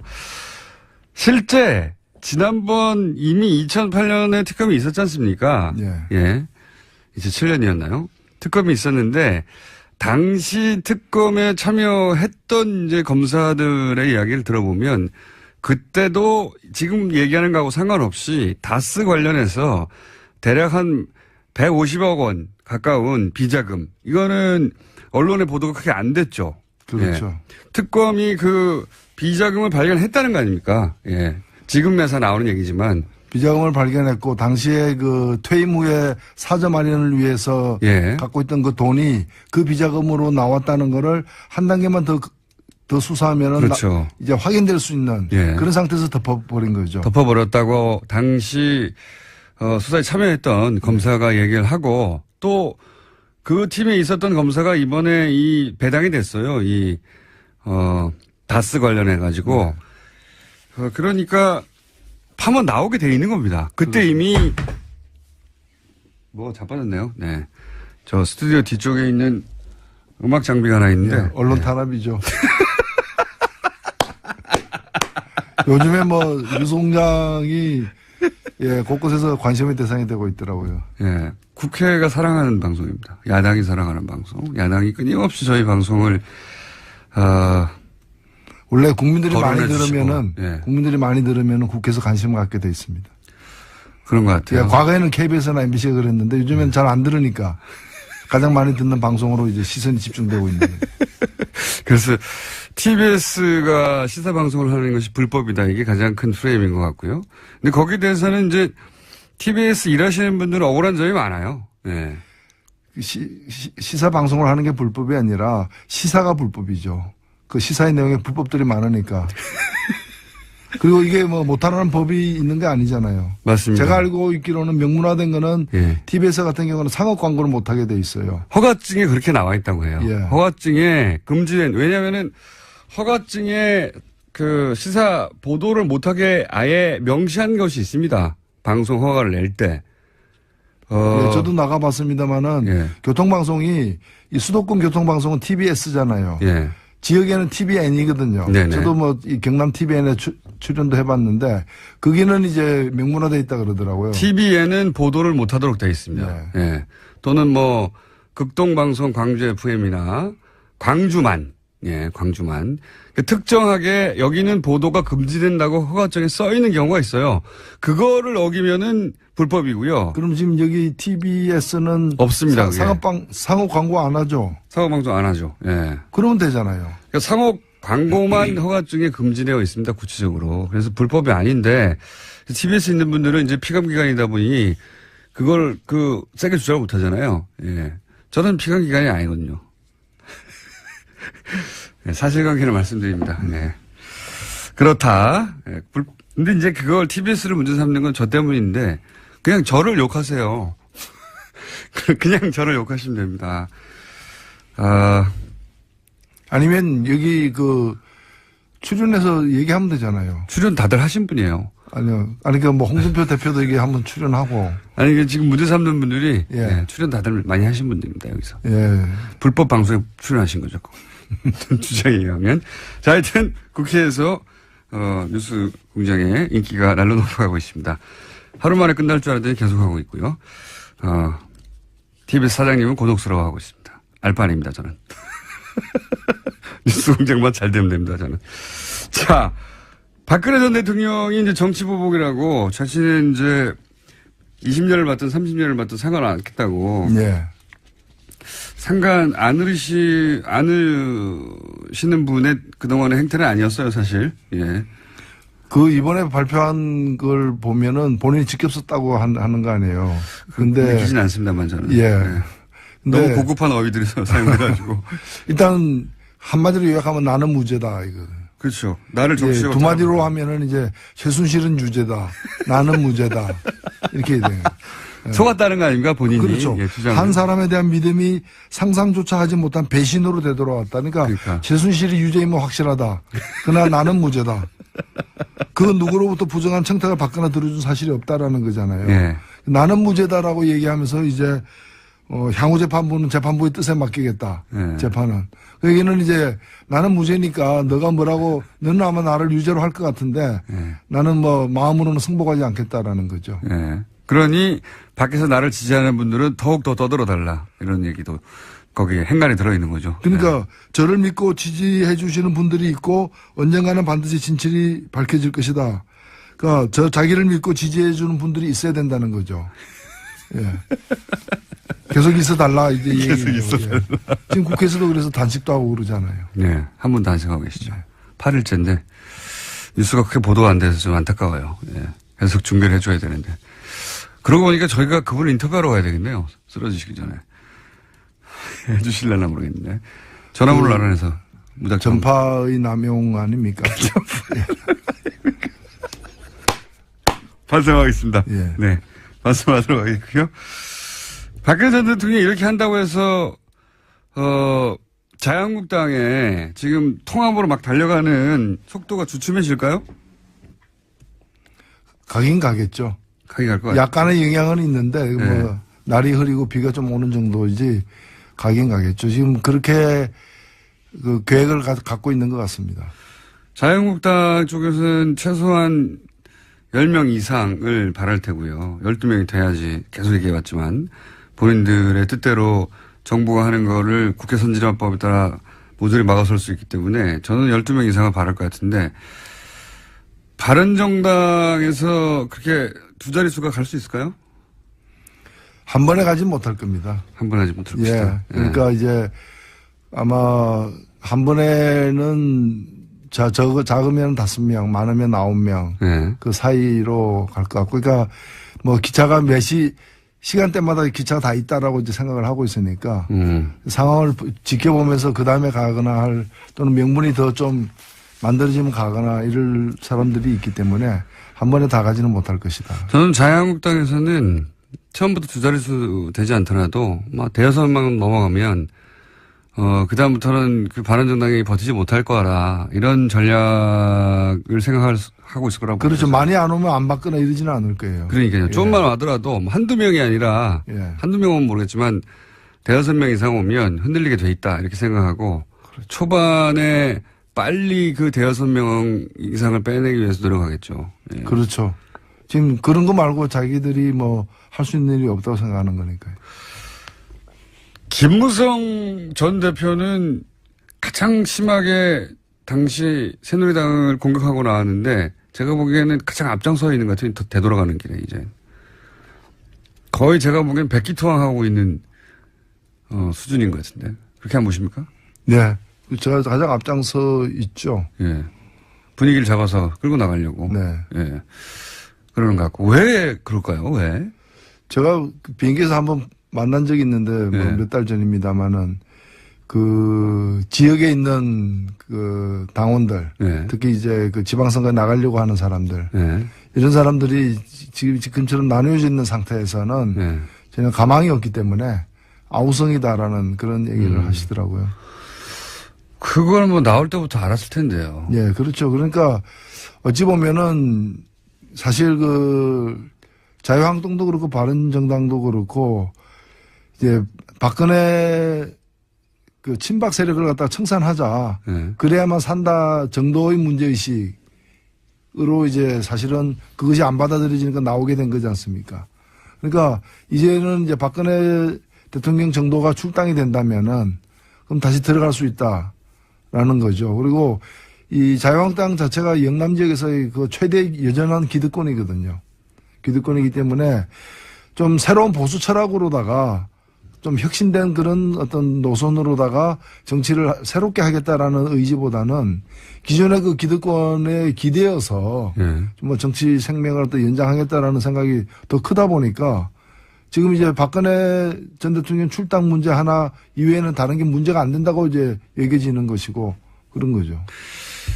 이런 것도 있는 것 같습니다. 원래 김무성 전 대표가 나온 것은 유승민 대표로 대선을 치르겠다는 계획이 아니라 반기문 전 사무총장과 뒤에서 이제 밀어주는 걸로 추정되는 이명박 전 대통령의 힘, 이 두 힘의 조합으로 본인이 이제 대권을 만들어낸 사람이 되고 나중에는 내각제에서 총리가 되겠다 이런 구상이었던 걸로 저는 생각을 하는데 이명박 전 대통령도 지금 코가 석자고, 반기문 전 총장은 이제 정치적으로 아웃되다 보니까 본인 혼자의 힘으로 할 수 있는 없는 것 같다라고 판단한 것 같아요. 예, 당시에 사실은 지난 1월 상황을 이제 다시 돌아가 보면 그때까지만 하더라도 살아있었던 이 목표, 개념이 뭔가 하면 제3지대라는 거예요.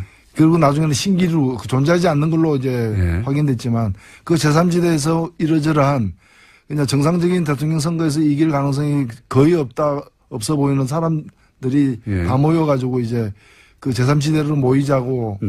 반기문을 중심으로 모이자는 게 김무성 전 대표 생각이었던 거고. 그리고 안 되면은 뭐 그때 이제 뭐 많은 사람들은 반기문 중심으로 했고 어떤 사람은 또 자기 중심으로. 자기가 그래도 그 출마하려고 선언까지 해놓고 출마 안 한 분들이 몇 있잖아요. 그렇죠. 이런 분들은 이제 반기문 안 되면 그 다음 대안은 자기다.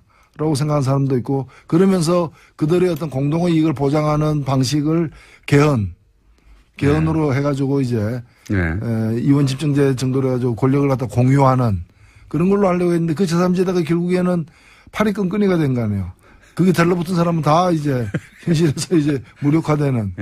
김종인 전 대표도 이제는 거론조차 되지 않고 있습니다. 그렇게 많이 거론되다가.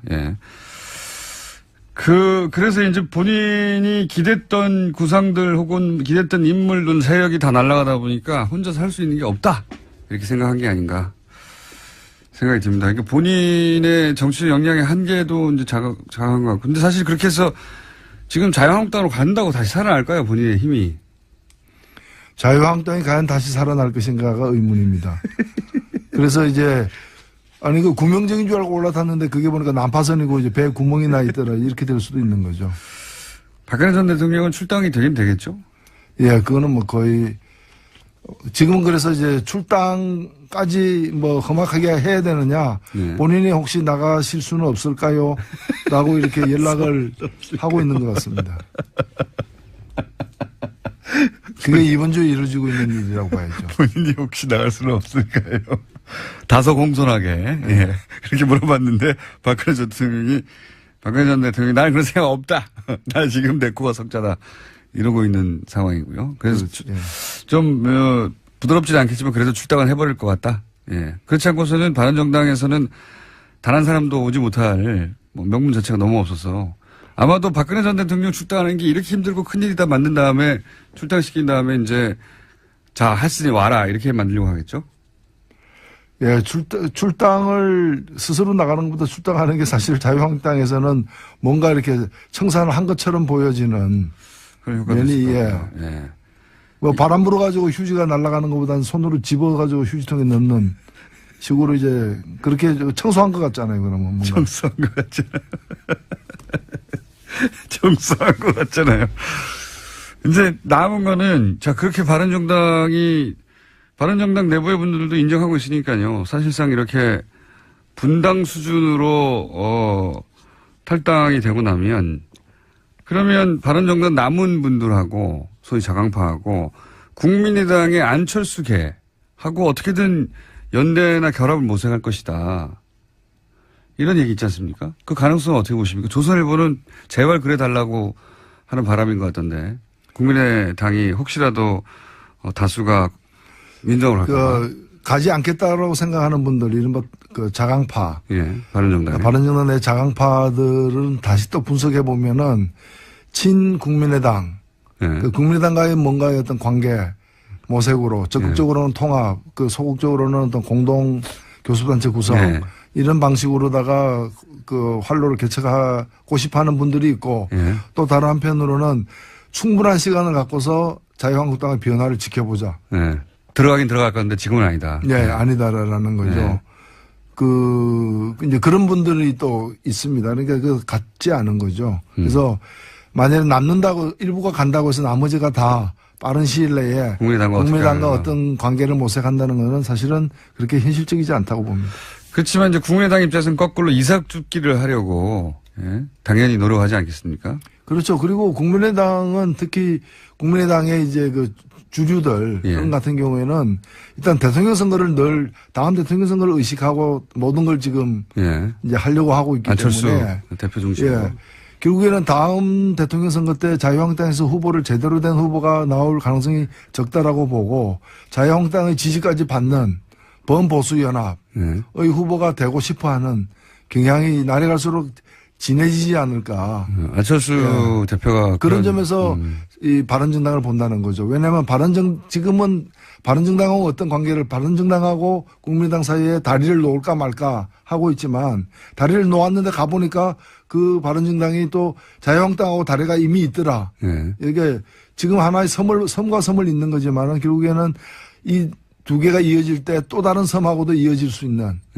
결국에 어찌 보면 바른정당이라는 게 자유한국당하고의 거래를 하는 데 있어서의 중간 어떤 교두보로 이렇게 의미가 있을 수 있다라고 보는 게 아니냐. 예. 그렇게 보시는 거군요. 예. 그래서 국민의당에서 그 바른정당을 갖다가 이렇게 가볍게 보지 않을 거라고 봅니다. 그거는 그 20명 혹은 이제 떠나고 남은 뭐 열 몇 명 이 중에서라기보다는 이게 결국에는 그 자유한국당으로 원래는 이게 육지였는데 이제 어떻게 하다 보니까 바다의 섬이 된 그런 땅이라는 거죠.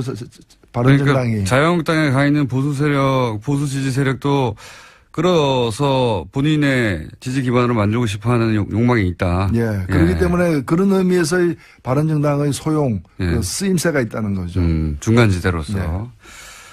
그 중간에 우리가 바른정당 끌어가는 거 보면 우리는 보수까지도 다 포함할 수 있는 그런 정치 세력이다라고 주장하고 싶은 안철수계가 있는 것이고 또 그러니까 이런 거죠. 뭐 내가 보수로 전향했다가 아니고 아니 뭐 보수도 나를 지지하네. 뭐 이렇게 되는 거죠. 자, 그러면은 정의당의 국감 전략은요? 저희들은 촛불 국감입니다. 촛불 국감. 예, 저희들은 우리 촛불을 들었던 우리 국민들이 이게 나라냐라고 외쳤을 때 여러 가지 우리나라의 어떤 적폐라거나 또는 잘못된 정책 노선 등을 이제 시정하고 싶어 하는 그런 요구들이 이제 팽배했던 것이고 네. 그걸 관철하는 그런 국감이 돼야 된다 이렇게 생각하고 지금 준비를 하고 또 그렇게 하고 있습니다. 혹시 정의당에서 혹시 이것은 히트 상품이 될 것이야 하고 숨기고 있는 비장의 무기 있습니까? 예, 원래 그런 건 미리 얘기 안 합니다. 그런데 이제 분야라도 어떻게 어느 상임위에서 나올지. 예, 지금 뭐 국방이라거나 또는 우리 심상정 의원이 활약하고 있는 정무위원회라거나 또는 이정미 의원이 활약하고 있는 환경노동위원회 다 있어요. 예, 다 있죠. 그 다음에 무엇보다도 이제 법사위. 예. 대표님이 활약하고 계신. 예, 그래서 굉장히 저희들 나름대로 선전하고 있다 봅니다. 이제 국감이 아주 초반기 3분의 1 정도 지나고 있는 상황이어서. 아직 근데 국민들의 관심을 확 끌어당길 만한 사안이 터진 게 없어요. 보통 국감에서 이 정도 되면 한두 건은 터지는데 아직은 안 터지나요? 예, 이번 지금 국감이 묘한 것이 대개 보면은 이제 여당이 수비하고 야당이 공격하는데 네. 지금 보면은 과거 정권의 어떤 문제가 더 많이 드러나고 있기 때문에 네. 여당이 공격하고 야당이 수비하는 맞습니다. 저희들은 야당이지만 또 이 공격 대열에 서 있는 거죠, 같이. 맞습니다. 여당이 공격하고 야당이 수비한다. 여기서 야당은 이제 자유한국당이죠, 주로. 예. 네, 수비한다. 맞는 이야기네요. 특이한 국감입니다. 자, 국감 전략을 약 30초 가량 들어봤고요. 시간 벌써 다 가버렸네요. 예, 항상 시간은 짧습니다. 노회찬 대표님이 지금 준비하시고 있는 한방, 이거 언제 나옵니까? 예, 기다려 보십시오. 예, 조만간 곧 나옵니까? 예, 대검찰청에서 네. 터뜨리겠습니다. 다선은 누구 겁니까? 자, 오늘 여기까지 듣겠습니다. 지금까지 정의당의 노회찬 원내대표였습니다. 감사합니다. 네, 감사합니다. 자, 많은 분들이 굉장히 좋아한다고, 알려진 걸로 해달라고 원정우 씨가 맨날 부탁해가지고 맨날 문자가 아침부터 오는 시간입니다. 자, 오늘 주제가 뭡니까? 저 이그노벨상이라고 있어요. 압니다. 저도. 네. 재밌는 상이죠. 이그노벨상은 이그노벨이라는 이름 자체가 영어로는 불명예스러운. 그렇죠. 예. 이그노블. 예, 이그노벨인데 이제 네. 노블 L-E를 뒤집어 가지고 말장난을 한 거죠. 그렇죠. 노벨에서 L-E를 뒤집으면 노블이 되니까. 그렇죠. 거기서 이제 이그노블. 예. 네. 불명예스러운 노벨상을 패러디한 상인 거죠. 패러디이죠. 네. 네. 근데 재밌는 상이고 이게 이제 나름 권위가 있어요. 이쪽에서. 이미 27년의 권위를 자랑하고 네. 이 바닥에서는 이제 과학자들도 실제로 많이 참여해서 시상 및 수상을 하는 그런 행사가 돼 있습니다. 한마디로 말해서 뭘 별걸 다 연구했어 이런 거죠. 그런 거죠. 보통 이제 노벨상 발표 한 1, 2주 전에 미리 김 빼는 거죠. 선제적으로 김 빼는 거죠. 김 빼고 선제적으로 발표를 하게 되는데 네. 조건, 그러니까 수상 어떤 사람한테 상을 주느냐, 네.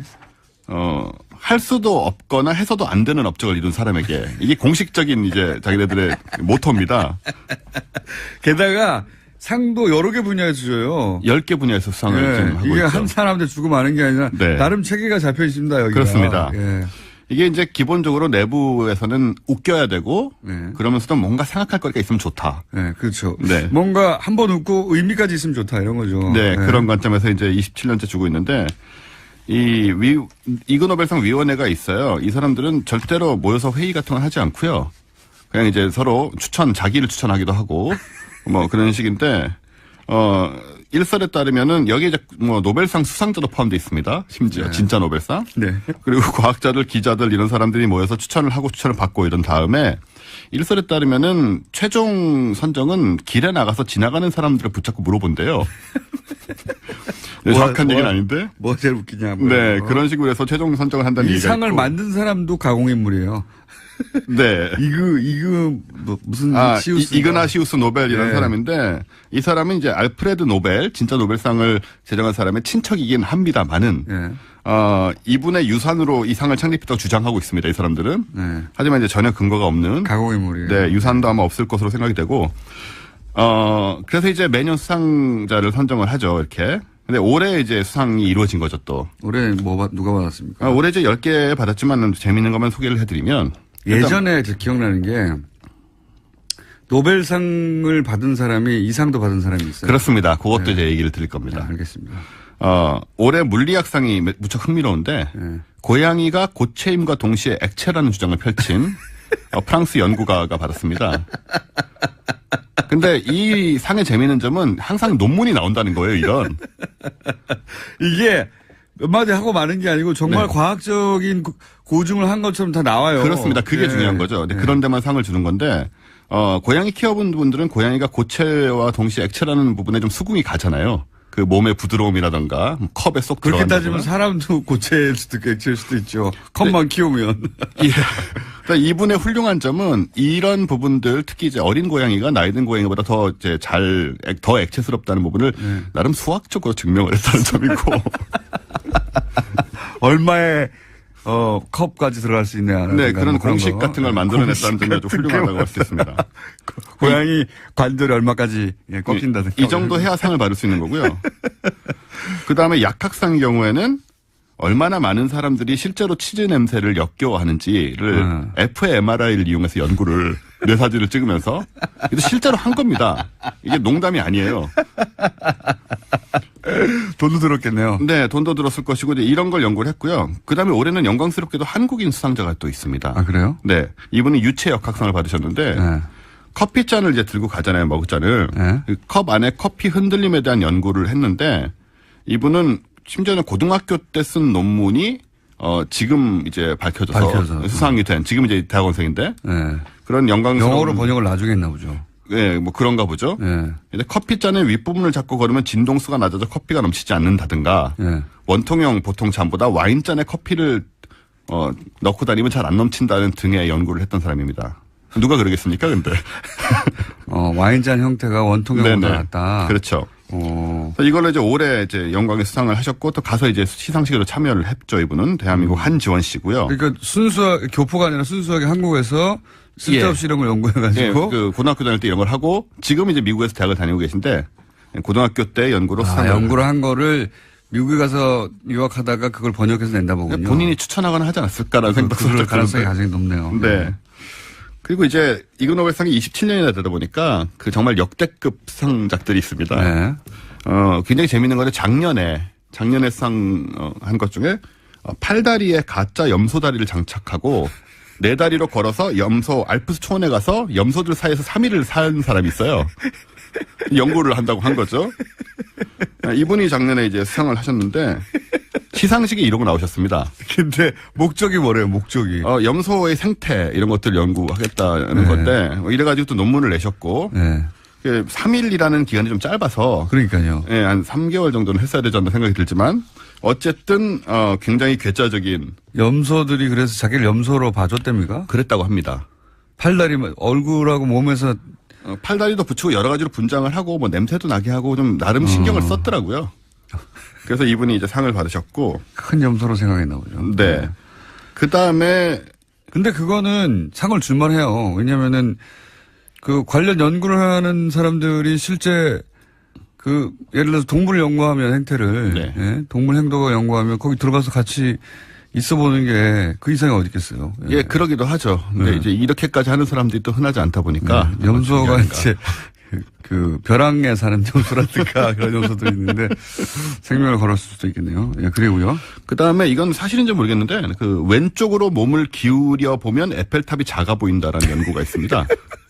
네덜란드 에라스무스 대 심리학과 교수가 낸 논문이었고요.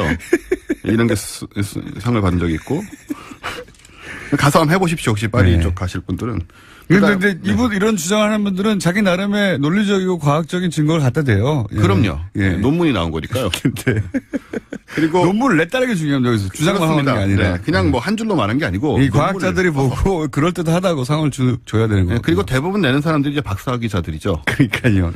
그리고 심심한 거죠. 심심한 거. 이건 저도 굉장히 궁금했던 건데 60년간 하루도 빠짐없이 왼손 손가락만 관절을 꺾음으로써 손가락 꺾기가 관절염을 유발하지 않는다는 것을 밝혀낸 미국의 의사가 있습니다.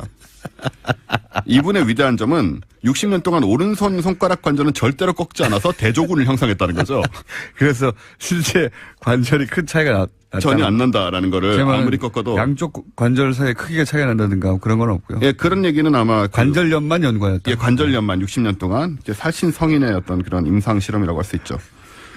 그 다음에는 1만 5천 년 전에 고대인이 그린 그 메리어리스 동굴 벽화라는 게 있는데 이거를 낙설하면서 지우고 거기다 그래비티를 그린 프랑스의 보이스카우트 단체가 있습니다. 이게 굉장히 큰 문제였고요. 이분들 고고학상을 수상하셨습니다. 고고학상. 15,000년 전에 네, 그거 그림을 지우고 그래비티를 이렇게 그렸어요. 15,000년 후에 평가받을 수 있겠네요. 그렇습니다. 아니, 그거는 잡혀갔을 것 같은데. 아마 사법 처리가 되지 않았을까. 이건 형사 범죄가 아닌가 싶은데. 문화재를 파손하는 거 아닙니까? 네, 그렇습니다. 그리고 이제 아까 말씀하신 그 이그 노벨상을 받고 또 노벨상을 받은 분. 네. 정말로 존재한다는 건데.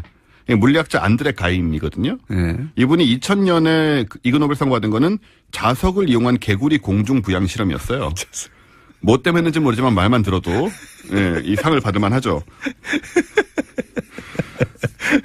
자석을 이용한 개구리 공중 부양. 예. 근데 10년 후에 스카치 테이프로, 그러니까 흑연에서 우리가 그래필이라고 하는 그 탄소 섬유 있습니다. 탄소 나노튜브 같은 거 만드는 그런 건데 이게 이제 탄소 분자 한 60개 정도 결합되는 거거든요. 원자가. 요거를 하나씩 벗겨내는 게 흑연 같은 데서 너무 어려워요. 그래서 최첨단 기술이 다 실패했는데 이분이 하신 건 뭐냐면 스카치 테이프를 이렇게 개털 뜯어내듯이 스카치 테이프로 붙여가지고 뗐더니 이게 하나씩 떨어지는 거예요. 이 분자가. 그래서 너무나 쉽고 엉뚱한 방법으로 이걸 실제로 하는 방법을 만들어내서 이걸로 노벨상을 받으셨습니다. 네. 진짜 노벨상을. 그러니까 발상이 다른 사람이 그렇습니다. 기존에 그 소위 하던 대로 해서 안 된 거를 이뤄낸 거죠. 원래 과학이 그래야 하는 거거든요, 사실. 저는 그렇게 생각합니다. 네. 과학은 대부분 이게 우리나라 과학도들이 최근에 그 과학 그 수학 방식이 잘못된 것이 따지고 보면 과학은 상상의 영역이에요. 네. 입증되기 전까지는 상상력의 영역이고 추론의 영역이고 괴짜 같은 방식으로 접근해야 되는 영역인데 이거 수학자라고 그래서 되는 게 아니거든요. 그러니까 학교에서 오래 있다 보면 그게 이제 경직되기 쉬운데 사실 이그 노벨상이 그런 걸 좀 자극하자는 그런 의미도 원래 있고요. 네. 그래서 역대 사실 한국 수상자를 조금 말씀드리면 지금 이번 한지원 씨까지 4명이 있어요, 사실은. 4명이요? 그 중에 이제 1999년에는 향기 나는 양복을 개발한 코롱의 모 선생님이 받으셨는데 향기 나는 양복. 네. 예. 이분은 이제 길게 수상 소감을 직접 가셔서 수상 소감 말씀하시다가 지루하다고 이제 중간에 꺼지라고. 네, 그런 일도 있었고요. 그다음에 2000년도에 경제학상을 통일교회 고 문선명 교주께서 받으셨는데 왜요? 대규모 결혼식을 성사시켜서 경제적인 어떤 그 절약을 했다라는 의미였습니다. 결혼 비용을 네. 세계적 규모로 그렇습니다. 절약한. 2011년에 수학상은 우리의 1992년에 휴거 소동이 있었습니다. 그랬죠. 그때 이제 다미선교회라는 곳에 이장님 목사님이 휴거가 된다고 해서 뭐 사진 뭐 TV가 생중계를 하고 난리가 났었는데 그랬었죠. 네. 이분이 2011년에 뒤늦게 수학상을 받으십니다. 왜요? 수학적 추정을 할 때는 조심해야 된다라는 걸 세상에 일깨워준 공로입니다.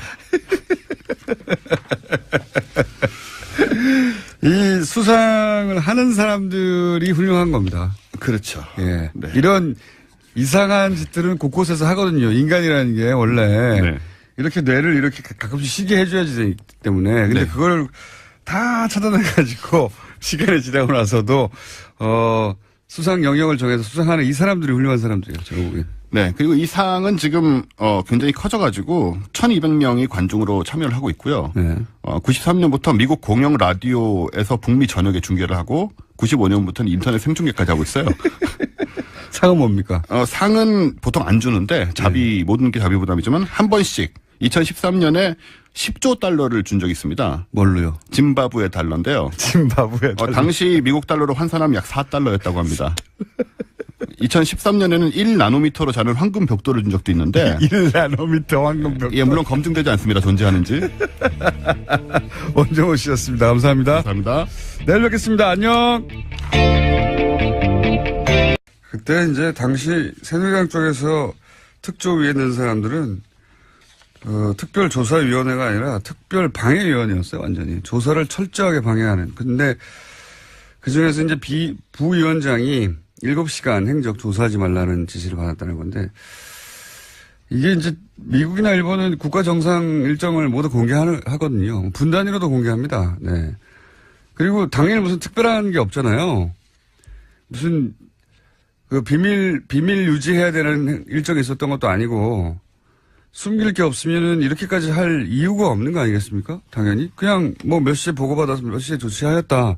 이러면 될 일인데, 특조위 부위원장한테 수석이 둘이 나와가지고 절대로 안 된다고 펄펄 뛰었다는 거는 막아야 했다는 거죠. 막아야. 네, 그래서 실제로 그때 막는 기자회견들을 했었습니다. 막는 역할들을 철저하게 했었었고요. 예. 실행됐습니다. 이게 뭐라고, 예. 이게 뭐라고 막았겠어요? 숨길 게 있었다는 거죠. 예. 실제, 며칠 전에도 얘기했지만 9시 30분으로 이제 보고받은 걸 10시로 고쳤다는 거 아니겠습니까? 예. 그때는 사실 10시 15분 이 정도 되면 아점 먹을 시간이에요. 이미 다 일어났어야 되는 시간인데 그때 보고를 받고 45분간이나 무슨 조치를 그럼 이렇게 하세요라는 조치를 하는데 45분이 걸렸다는 거잖아요. 사실 10시 15분에 통화했는지도 확인이 안 되고 있어요. 네, 그냥 서면 보고입니다. 10시에 네. 국가안보실에서 보고를 받았다라는 내용이고요. 네, 이게 진짜로 무슨 조치가 내려왔는지도 확인이 안 되고 있고요. 저는 9시 반에 보고를 받은 것도 이게 최초인지도 확인해 볼 필요가 있다고 봅니다. 이게 청와대에서 세월호 관련해서 세월호뿐만이 아니지만 특히나 세월호 관련해서는 뭐 하나 사실인 게 없기 때문에 현재까지. 예. 이 시간 동안 뭘 했는 건지 도대체. 딱 하나 물증 나온 건 12시 즈음에 최원영 복지수석과 통화한 내용 하나 있습니다. 그건 통화 이제 기록이 예, 통화 기록이 나온 네. 거고 나머지는 통화 기록을 제출하니까 없다는 거 아닙니까? 그렇죠. 통화를 안 한 거로 보여요, 저는. 그렇지 않다면 진작에라도 억울해서라도 냈겠죠. 나온 게 없습니다, 이때까지. 예. 탄핵 국면에서도 계속해서 아무것도 내놓지 않아서 있으면 나왔어요, 벌써. 예, 헌재에서조차 이야기를 했었습니다. 아무것도 제출하지 않았거든요. 달라고요. 예. 그날 연락이 안 된 겁니다, 이거. 그렇게밖에 생각할 수가 없어요. 이렇게까지 많은 사람이 혹은 자신의 탄핵이 걸렸는데도 있으면 다 진작에 내놨죠. 아무것도 못 내놓잖아요. 그래놓고 이제 저녁에 처음 나타난 거죠. 네, 5시 넘어서 나타났습니다. 그래서 이제 아이들이 구명조끼 입고 있는데 그렇게 찾기가 어렵나요? 이게 첫마디 아닙니까? 굉장히 황당한 발언을 한 거죠. 그때까지 상황 파악도 안 되고 연락도 안 된 거예요. 그렇게 생각할 수밖에 없는 겁니다. 그러지 않고서 이럴 수가 있느냐. 그리고 그러지 않고서 7시간을 이렇게까지 막았겠느냐. 그날 하루 종일 뭐 딴 거 한 겁니다. 라고 저는 생각합니다. 그렇지 않고서야 진작에 억울함을 풀기 위해서라도 통화 기록이 뭐고 다 내놨겠죠. 예. 나오는 게 없잖아요, 지금.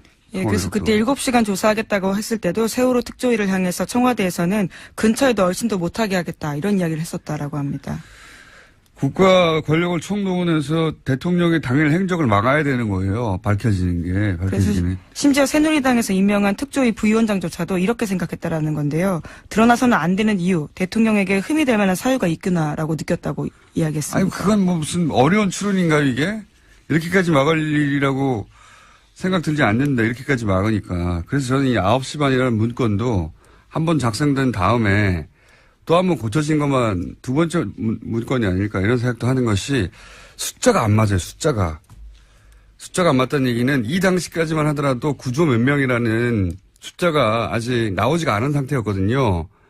근데 거의 최종 숫자하고 비슷한 숫자를 처음 보고받아요. 처음부터.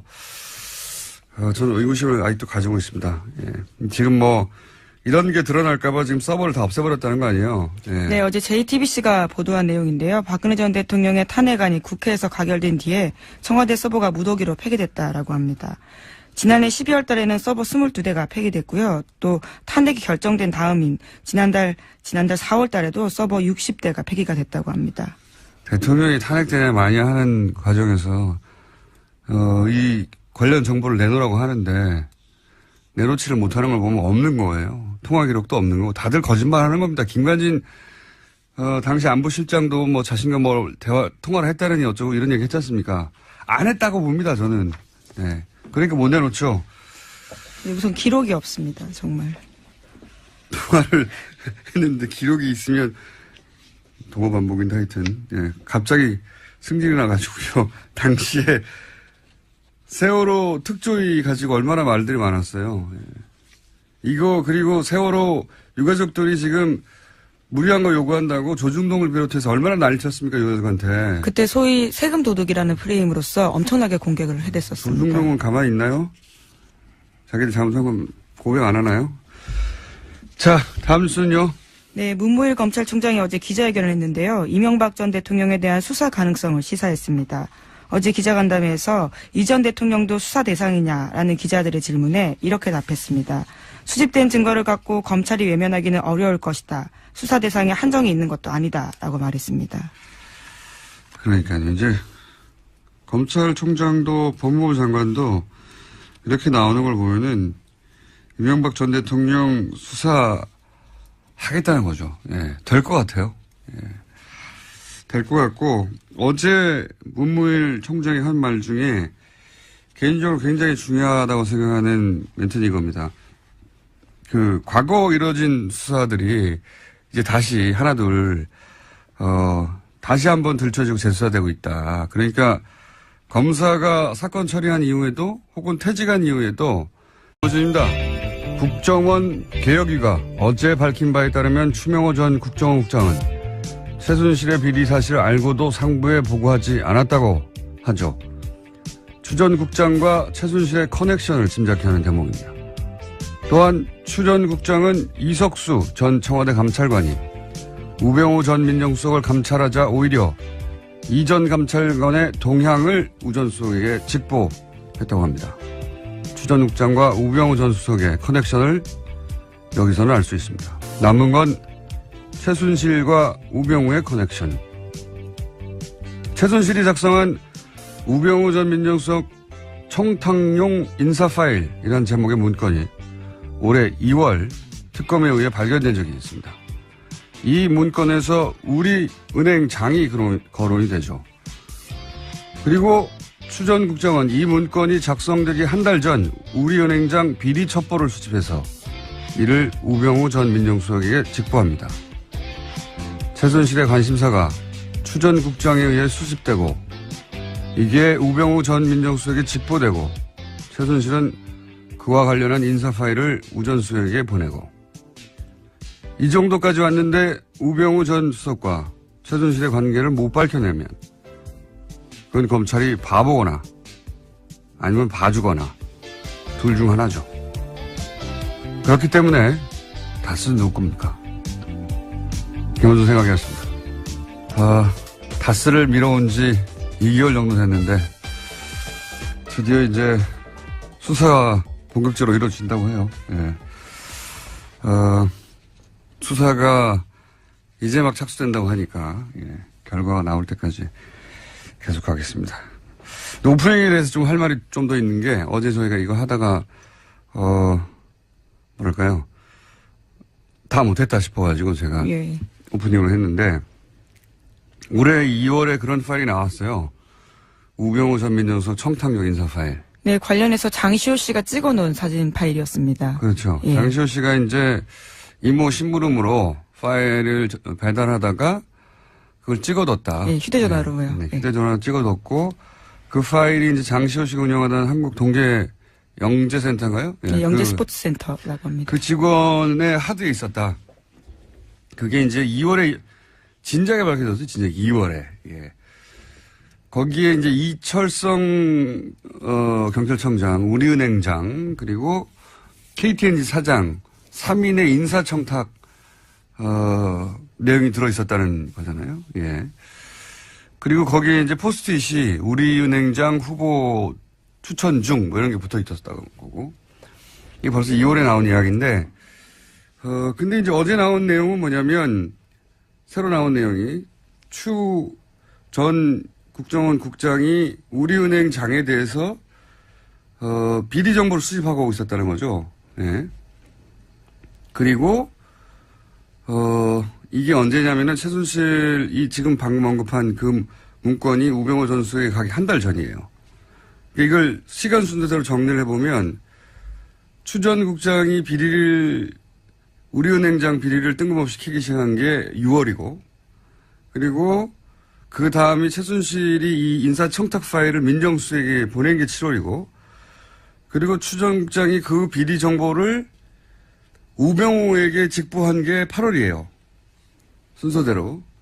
그러니까 이제 이걸 이제 조합해 보면 어떻게 나오냐면, 최순실은 추 전 국장을 통해 가지고, 자기가 바꾸고 싶은 사람의 뒤를 캐라고 하는 겁니다. 그러면 그쪽에서 열심히 뒤를 캐요. 그리고 자기가 원하는 사람이 있을 거 아닙니까? 추천 중. 원하는 사람은 민정에 보내서 검증을 하게 하는 거예요. 이 사람 해도 되겠냐고. 그리고 뒤를 캔 정보는 우병우 전 수석이 직보를 받아가지고 그걸 합쳐서 자기가 바꾸고 싶은 사람을 예를 들어서 박근혜 전 대통령을 통해서 임명을 하게 한다든가 영향력을 행사하게 한다든가 이런 패턴으로 자기가 원하는 사람을 꽂았던 것 같다 하는 정황이 그림이 이제 처음으로 완성되게 나온 거죠. 순서대로 보니 일자도 다 따로따로 떨어져 있는 게 아니고 이 해설을 해주는 것이 없어서 제가 이렇게 된 것 같다. 국정원은 비리를 캐게 하고 민정에는 자기가 원하는 사람을 검증하게 한 다음에 그리고 국정원이 직보, 우병우 민정수석한테 직보할 일이 아니잖아요. 특별히 이게. 직보하게 한 다음에 결국은 하자가 없으면 그러니까 직보에서 문제가 비리가 있는 사람이라고 해서 민정수석을 민정수석 쪽에서는 그 사람을 떨궈내게 만들고 자기가 원하는 사람을 박근혜 대통령을 통해서나 그 압력을 통해서 임명하고 이렇게 한 것 같아요. 본인이 대통령이었던 거죠. 국정원과 청와대를 모두 이용해서 정보를 갖고 사람을 심고. 그 추 전 국장이 우병우 전 민정수석에게 직보를 한 이유는 최순실 씨한테는 아무런 그 공권력이 없었기 때문에 직접적으로는 자기가 그걸 보고를 받아봐야 그걸 가지고 누굴 때릴 수는 없잖아요. 그러니까 비리를 캐게 하는 것은 하게 하되 그 비리의 결과는 민정수석한테 보고하게 하는 거죠. 그리고 자기는 원하는 사람을 민정수석한테 보내가지고 검증하게 하고 아주 패턴이 딱 나온 것 같은데 이걸 아직 해설하는 사람이 주시한 내용인데 해설 한번 해봤습니다. 이렇게 된 것 같다. 예, 일자가 나오거든요 지금 6, 7, 8. 자, 첫 번째 뉴스가 오래 걸렸습니다. 첫 번째 뉴스는요? 네, 전직 세월호 특별조사위원회 부위원장의 내부 고백이 있었습니다. 일종의 폭로인데요. 박근혜 전 대통령의 세월호 7시간 행적을 조사하지 말라는 지시를 박근혜 청와대에서 받았다라고 밝혔습니다. 현재 대한법률구조공단 이사장인 이현 씨의 발언인데 어제 국정감사장에서 한 이야기입니다. 바로 조선일보가 걱정하는 거죠 지금. 국민의당이 민주당과 합당될까 봐. 조선일보 수긍하고 있고요. 여기까지 합시다. 예. 시사인의 김은지였습니다. 감사합니다. 박용진 의원 다시 나오셨습니다. 안녕하십니까. 너무 자주 나오죠. 안녕하세요. 박용진입니다. 저희가 연속으로 스튜디오 직접 출연하시는 분은 최초입니다. 영광입니다. 예, 전화 연결은 한 적이 있는데 직접 연속으로 왜냐하면 이 사안을 이 포털이나 이런 데서 크게 보도를 안 하고 있어요. 안 해요. 예. 다른 언론들도요. 눈만 껌뻑껌뻑 하고 있어요. 굉장히 중요한 사안인데 제가 보기에는 그렇습니다. 이게 정말 삼성의 힘인 건지 아니면 사안의 중요도가 떨어져서 그런지 근데 저희는 사안이 대단히 중요하고 크다. 왜냐하면 지금 의원님 말씀대로 그게 제대로 밝혀지고 나면은 조 단위의 세금이 들어오는 거 아닙니까? 네. 예. 그리고 그만큼의 처벌이 삼성한테 갈 것이고 굉장히 중요한 사안인데 그리고 처음으로 밝혀낸 건데 이게 보도를 안 해줘가지고요. 예. 근데 저희라도 떠들라고요. 이제 더 중요한 건 우리는 93년도 이후부터 금융실명제가 되고 있다. 예. 완벽하게 시행되고 있다고 알고 있었어요. 예. 그런데 그렇게 되고 있지 않잖아요. 삼성 그리고 정치인, 권력 가진 사람, 힘 있는 사람, 돈 많은 사람은 다 차명 계좌로 뭔가를 하고 있고 우리 서민들만 가면 뭐 내라 해가지고 서류만 한 10대장에 사인을 해야 계좌 하나 열리죠. 그리고 그렇다고 해도 삼성처럼 누군가가 예를 들어 차명이 있다 하더라도 사조식이나 있겠습니까? 그렇죠. 사조식이나. 큰일이죠. 자, 사조짜리 차명이 있다는 건 이미 밝혀졌어, 2008년에. 그렇죠. 예. 근데 이제 그때 어제 내용을 잠깐 요약하면 그때 당연히 세금 내고 벌금 내고 뭐 기타 등등 내야 될 거 다 낸 줄 알았어요. 네. 안 냈더라. 예. 그걸 정상적으로 냈으면 거의 사저가 다 털릴 수도 있는, 이 털린다는 표현은 어제 의원님 직접 하신 겁니다. 털릴 수도, 아니, 어제는 까일 수도 있다고 그랬죠. 지나치게 저렴하게 하셔가지고. 다 없어질 수도 있는 돈이었는데 세금으로 털어서. 예. 그런데 고스란히 다 이건희 회장의 개인 주머니로 들어갔더라. 네. 더구나 개인 주머니에 들어간 것이 삼성의 지배력을 강화하는데 고스란히 쓰였더라. 그렇습니다. 근데 그걸 또 감독기관에서는 구입 당시의 가격으로, 예. 구입 당시의 가격으로 지분을 인정해줘서 삼성만 금산분리에서 벗어나도록 해줬더라. 예. 예, 이런 특혜의 종합판을 어제 봤는데, 그래서 끝난 줄 알았더니 또 있다고 그래가지고 오늘은 더 재밌는 게 있다고 그래서 예. 나오셨습니다. 그 후속으로 뭐가 있습니까 또? 일단 뭐 확인할 거는요. 삼성이 지금 기자들을 대상으로 해서 우린 세금 낼 거 다 냈다 이렇게 얘기를 하고 있는 걸로 제가 파악을 했어요. 네. 우리 전면에 나서서 정직하게 얘기를 하면 되는데 그렇게 안 하고 이제 기자들 대상으로만 하는 거예요.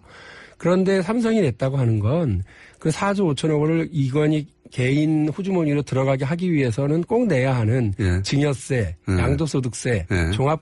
종합소득세 이런 예. 거를 냈다고 하는 거예요. 그러니까 금융실명제법상으로 내야 하는 과징금과 이자 및 배당소득 차등과세 거의 이건 99% 내야 되거든요. 예. 그거에 대해서. 그리고 뭐 그러니까 제가 어제 금액의 절반은 또 과징금으로 내야 그러니까 된다면서요. 탈 털릴 거다 이렇게 예. 표현을 했었던 이유도 그런 건데 그걸 다 피해가고 증여세만 냈다. 그렇죠. 일부 세금만 낸 거를 다 낸 것처럼 지금 얘기하는 건 맞지 않다 이렇게 말씀을 일단 드리고요. 사실관계 하나. 예. 알아봤고요. 어제는 금융감독원입니다. 예. 금융감독원은 금융기관, 은행들을 이렇게 관리감독하는 집행기관인데요. 예. 거기다가 물어봤죠. 2008년도에 나가서 확인했을 때 왜 징계했냐. 그러니까 왜 징계했느냐면 주민등록증 가져온 사람하고 이 돈 주인하고 다르다고 하는 걸 자기들이 알았다는 거예요.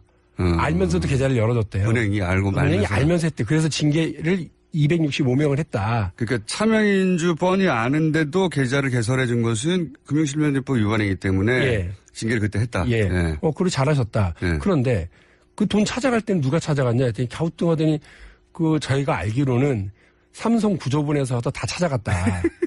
근데 금융실명제법에는 예.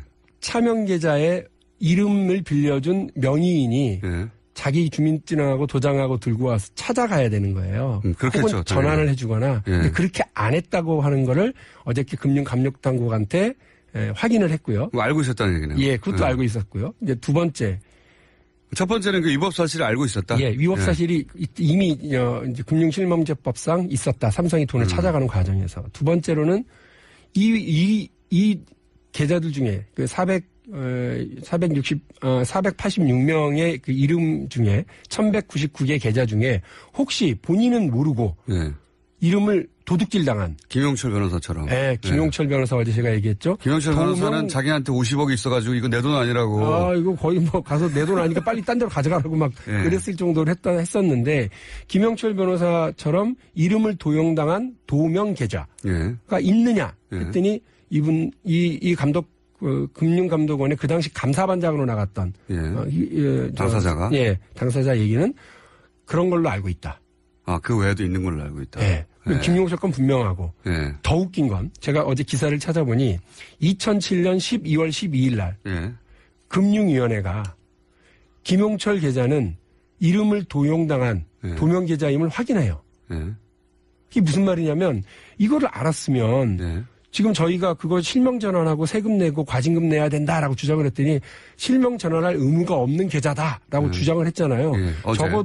적어도 김용철 변호사의 그 계좌는 실명 전환을 하고 과징금 내고 세금을 내야 하는 분명한 대상인데도 금융위원회가 눈만 깜빡깜빡하고 계속 박용진 의원이 뭔가 착각하고 있다라고 주장한다는 거죠. 다른 도명도 있다고 이미 말했고. 다른 도명이 있다라고 하는. 계속해서 자기가 한 수사에 대해서 명예가 손상될 수도 있는 일이라고 생각할 수밖에 없다, 이제는. 이게 잠시 정권에 충성하면 출세하고 다시 되묻지 않고 그게 반복되어 오다 보니까 정권 시킨 대로만 했잖아요. 근데 이 말이 맞는 말이거든요. 지금 7년, 8년 전에 했던 수사들이 다시 들춰져가지고 그때 누구 봐준 거 아니냐고. 네, 털어줬다라는 비판을 아주 많이 샀습니다. 저는 그래서 이 적폐청산 단어가 점점 좀 지겨워지는 단어이긴 합니다. 단어 자체는 좀 바꿔야 되겠어요. 적폐 말살이라든지 뭘로. 근데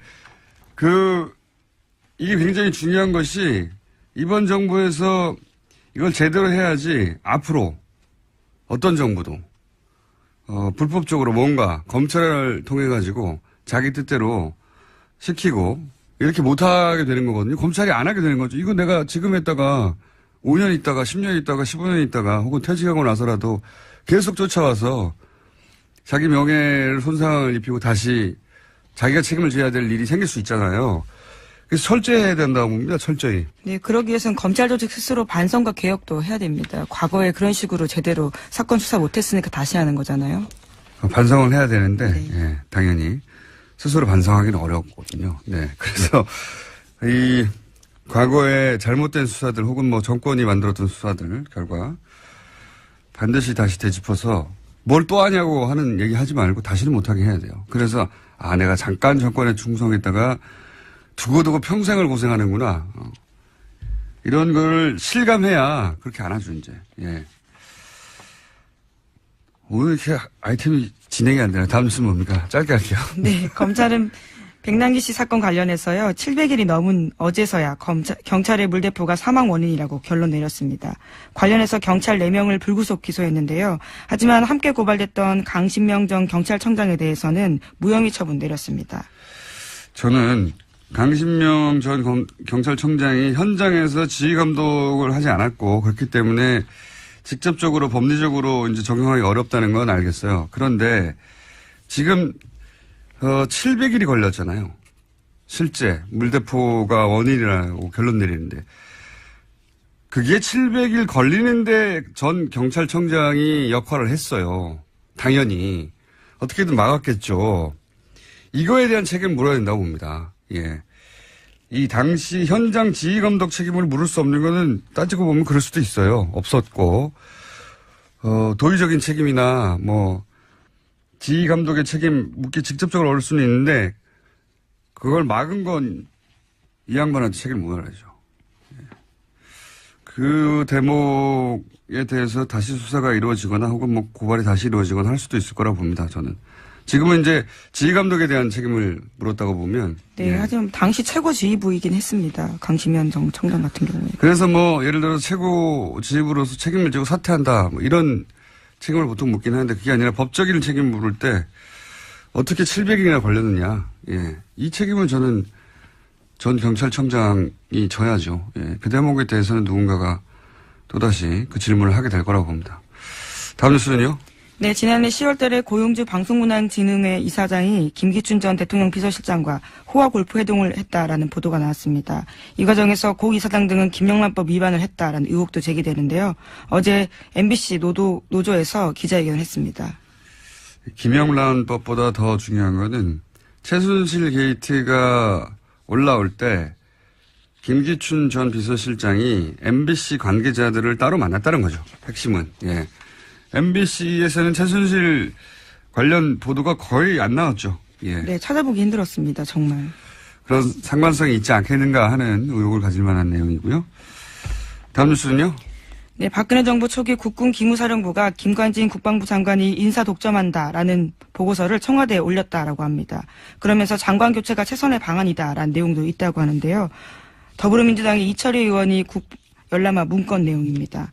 특히 이명박 정부에서 정치권의 영향력자들이 군 인사에 개입해서 인사기강의 문란이 자초되고 있다라는 내용도 있습니다. 김관진 전 실장은 형사 책임을 면키 어려운 영역이 아주 광범위하게 확대돼 가고 있네요. 예. 본인이 맘대로 인사를 주물러서 예. 기무사조차 장관을 바꿔야 된다. 이런 얘기 보고가 있었다는 얘기죠. 네, 기무사 보고에 보면 이런 내용이 있는데요. 새 정부 들어서 예상과 달리 현 장관이 유임됐다라는 내용이 있습니다. 예상과 달리.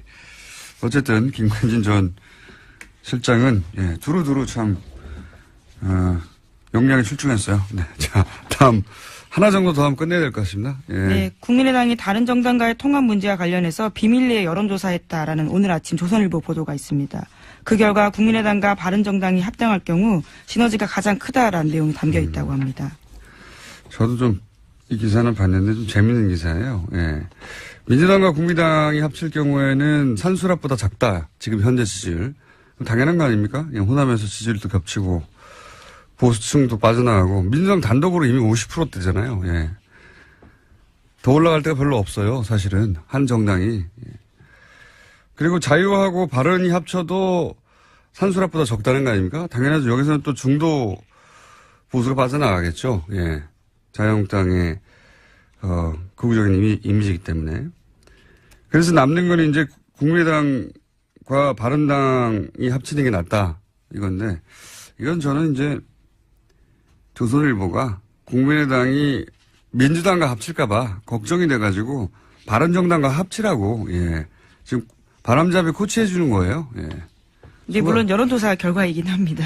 아니 근데 거기에 대한 분석을 얼마든지 다르게 할 수도 있거든요. 예. 이것은 어제 금융감독원의 부원장보가 얘기를 한 거고요. 네, 금융위원회는 2007년 그 당시에도 이미 자기들이 알고 있었음에도 불구하고 실명전환 대상으로 규정하지 않았다는 게 그리고 문제죠. 2008년에도 256명입니까? 네, 예. 예. 아니 486명. 486명의 이름으로 계좌가 1199개가 있었죠. 아니 제 말은 뭐냐면 예. 처음 개설할 때도 실명 확인하지 않아가지고 네. 이미 그때부터 금융실명제 위반이라는 걸 알고 있었던 그 계좌 주인이 몇 명이었다고요? 그게 아니고 그거를 알고 있었음에도 불구하고 계좌를 열어준 금융기관의 네. 직원들을 징계했다는 거예요. 직원들을? 예. 말하자면 은행 직원들을 징계했다. 네. 이상하게도 금융실명제법에는 그 차명 계좌를 하도록 이렇게 차명 계좌를 하면 그 사람들을 형사처벌을 안 해요. 그냥 과징금만 매기거나. 괜찮아요. 과징금 크기 때문에 이번에는. 과징금이 조단이기 때문에 예. 괜찮은데 여하간 그때 이미 쉽게 말해서 은행원들은 이거 왜 그렇게 해서 하면서 256명을 이미 징계했다. 예. 그런데 정작 그렇게 차명 개설한 삼성은 징계를 안 했다는 거 아닙니까? 예. 한마디로 말해서. 예. 그런 얘기고요. 삼성이 해야 될 법적인 의무를 다하지 않도록 길을 열어준 거죠. 그러니까요. 예. 네. 과징하지 않았다. 예. 네. 은행 직원들만 뭐라고 하고. 네. 2004년부터 그런 거래를 하는 은행 직원들에 대해서는 기관에 대해서는 과태료를 물어왔던 금융위가 2008년에 와서는 엉뚱하게 다른 해석을 하면서 삼성 이건희의 4조 5천억 원 차명 계좌에 대해서는 과징금도 그리고 이자 소득세와 배당 소득세에 대한 과세에 대한 근거도 전혀 이야기하지 않는 좀 엉뚱한 금융위가 되더라 이런 거죠. 혹시 이 금융위가 고스란히 지금까지 있어서 지금 국감을 받고 있는 그 금융위입니까? 그 구성원이 거의? 제가 그때 당시에 이제 말단 직원부터 다 있었냐 했더니 말단 직원들도 그대로 다 있고요. 그 일에 다 관련이 되어 있는 직원들인 거죠.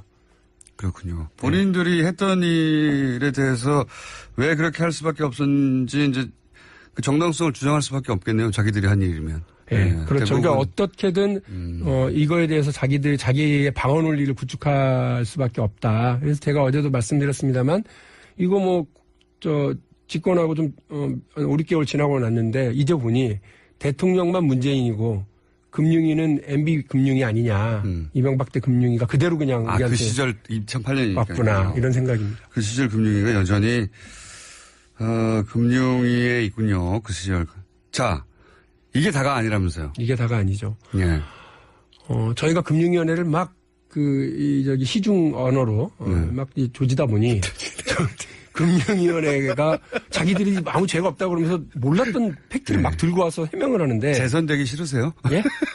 무슨 말씀이신가? 악담을 아침부터. 어쨌든. 이게 하는데. 예.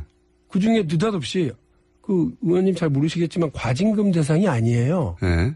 그러니까 만일에 실명전환 대상이더라도 과징금 대상이 아닙니다. 무슨 말이에요? 그랬더니 93년도 이전에 개설한 금융실명제 긴급명령이 선포되기 이전에 개설한 계좌들은 과징금 50%를 때리는데 선포하고 이후에는 과징금 대상은 아니라는 거예요. 다만 이자소득세와 배당 주식에 대한 배당소득세에 대한 중과세, 2차 등과세. 법이 93년에 생겼기 때문에. 예. 등급 명령이 생겼기 때문에. 93년 이전 거를 전환하지 않으면 과징금을 때리는데 그렇죠. 그 이후에는 그렇게 하진 않고 거기서 불로소득만 때린다. 그런데 1199개 중에 1021개는 20개를 뺀 1021개는 네, 전부 다 거의 93년 이후에 개설했다는 거예요. 93년 이후에 개설했다. 그러니까 과징금 대상이 아니라는 걸 주장하려다 보니까 그 얘기를 하더라고요. 그래서 93년 이후에 개설됐다. 순간 멘붕이 오죠. 왜냐? 이건희 회장이 아니라 이병철 회장이 80년대에 돌아가신 거 아닙니까? 87년이요. 그러니까 근데 이 돈의 근거가 특검과 삼성의 주장이 뭐냐면 이병철 회장이 이건희 회장에게 물려준 상속재산이다. 그렇죠.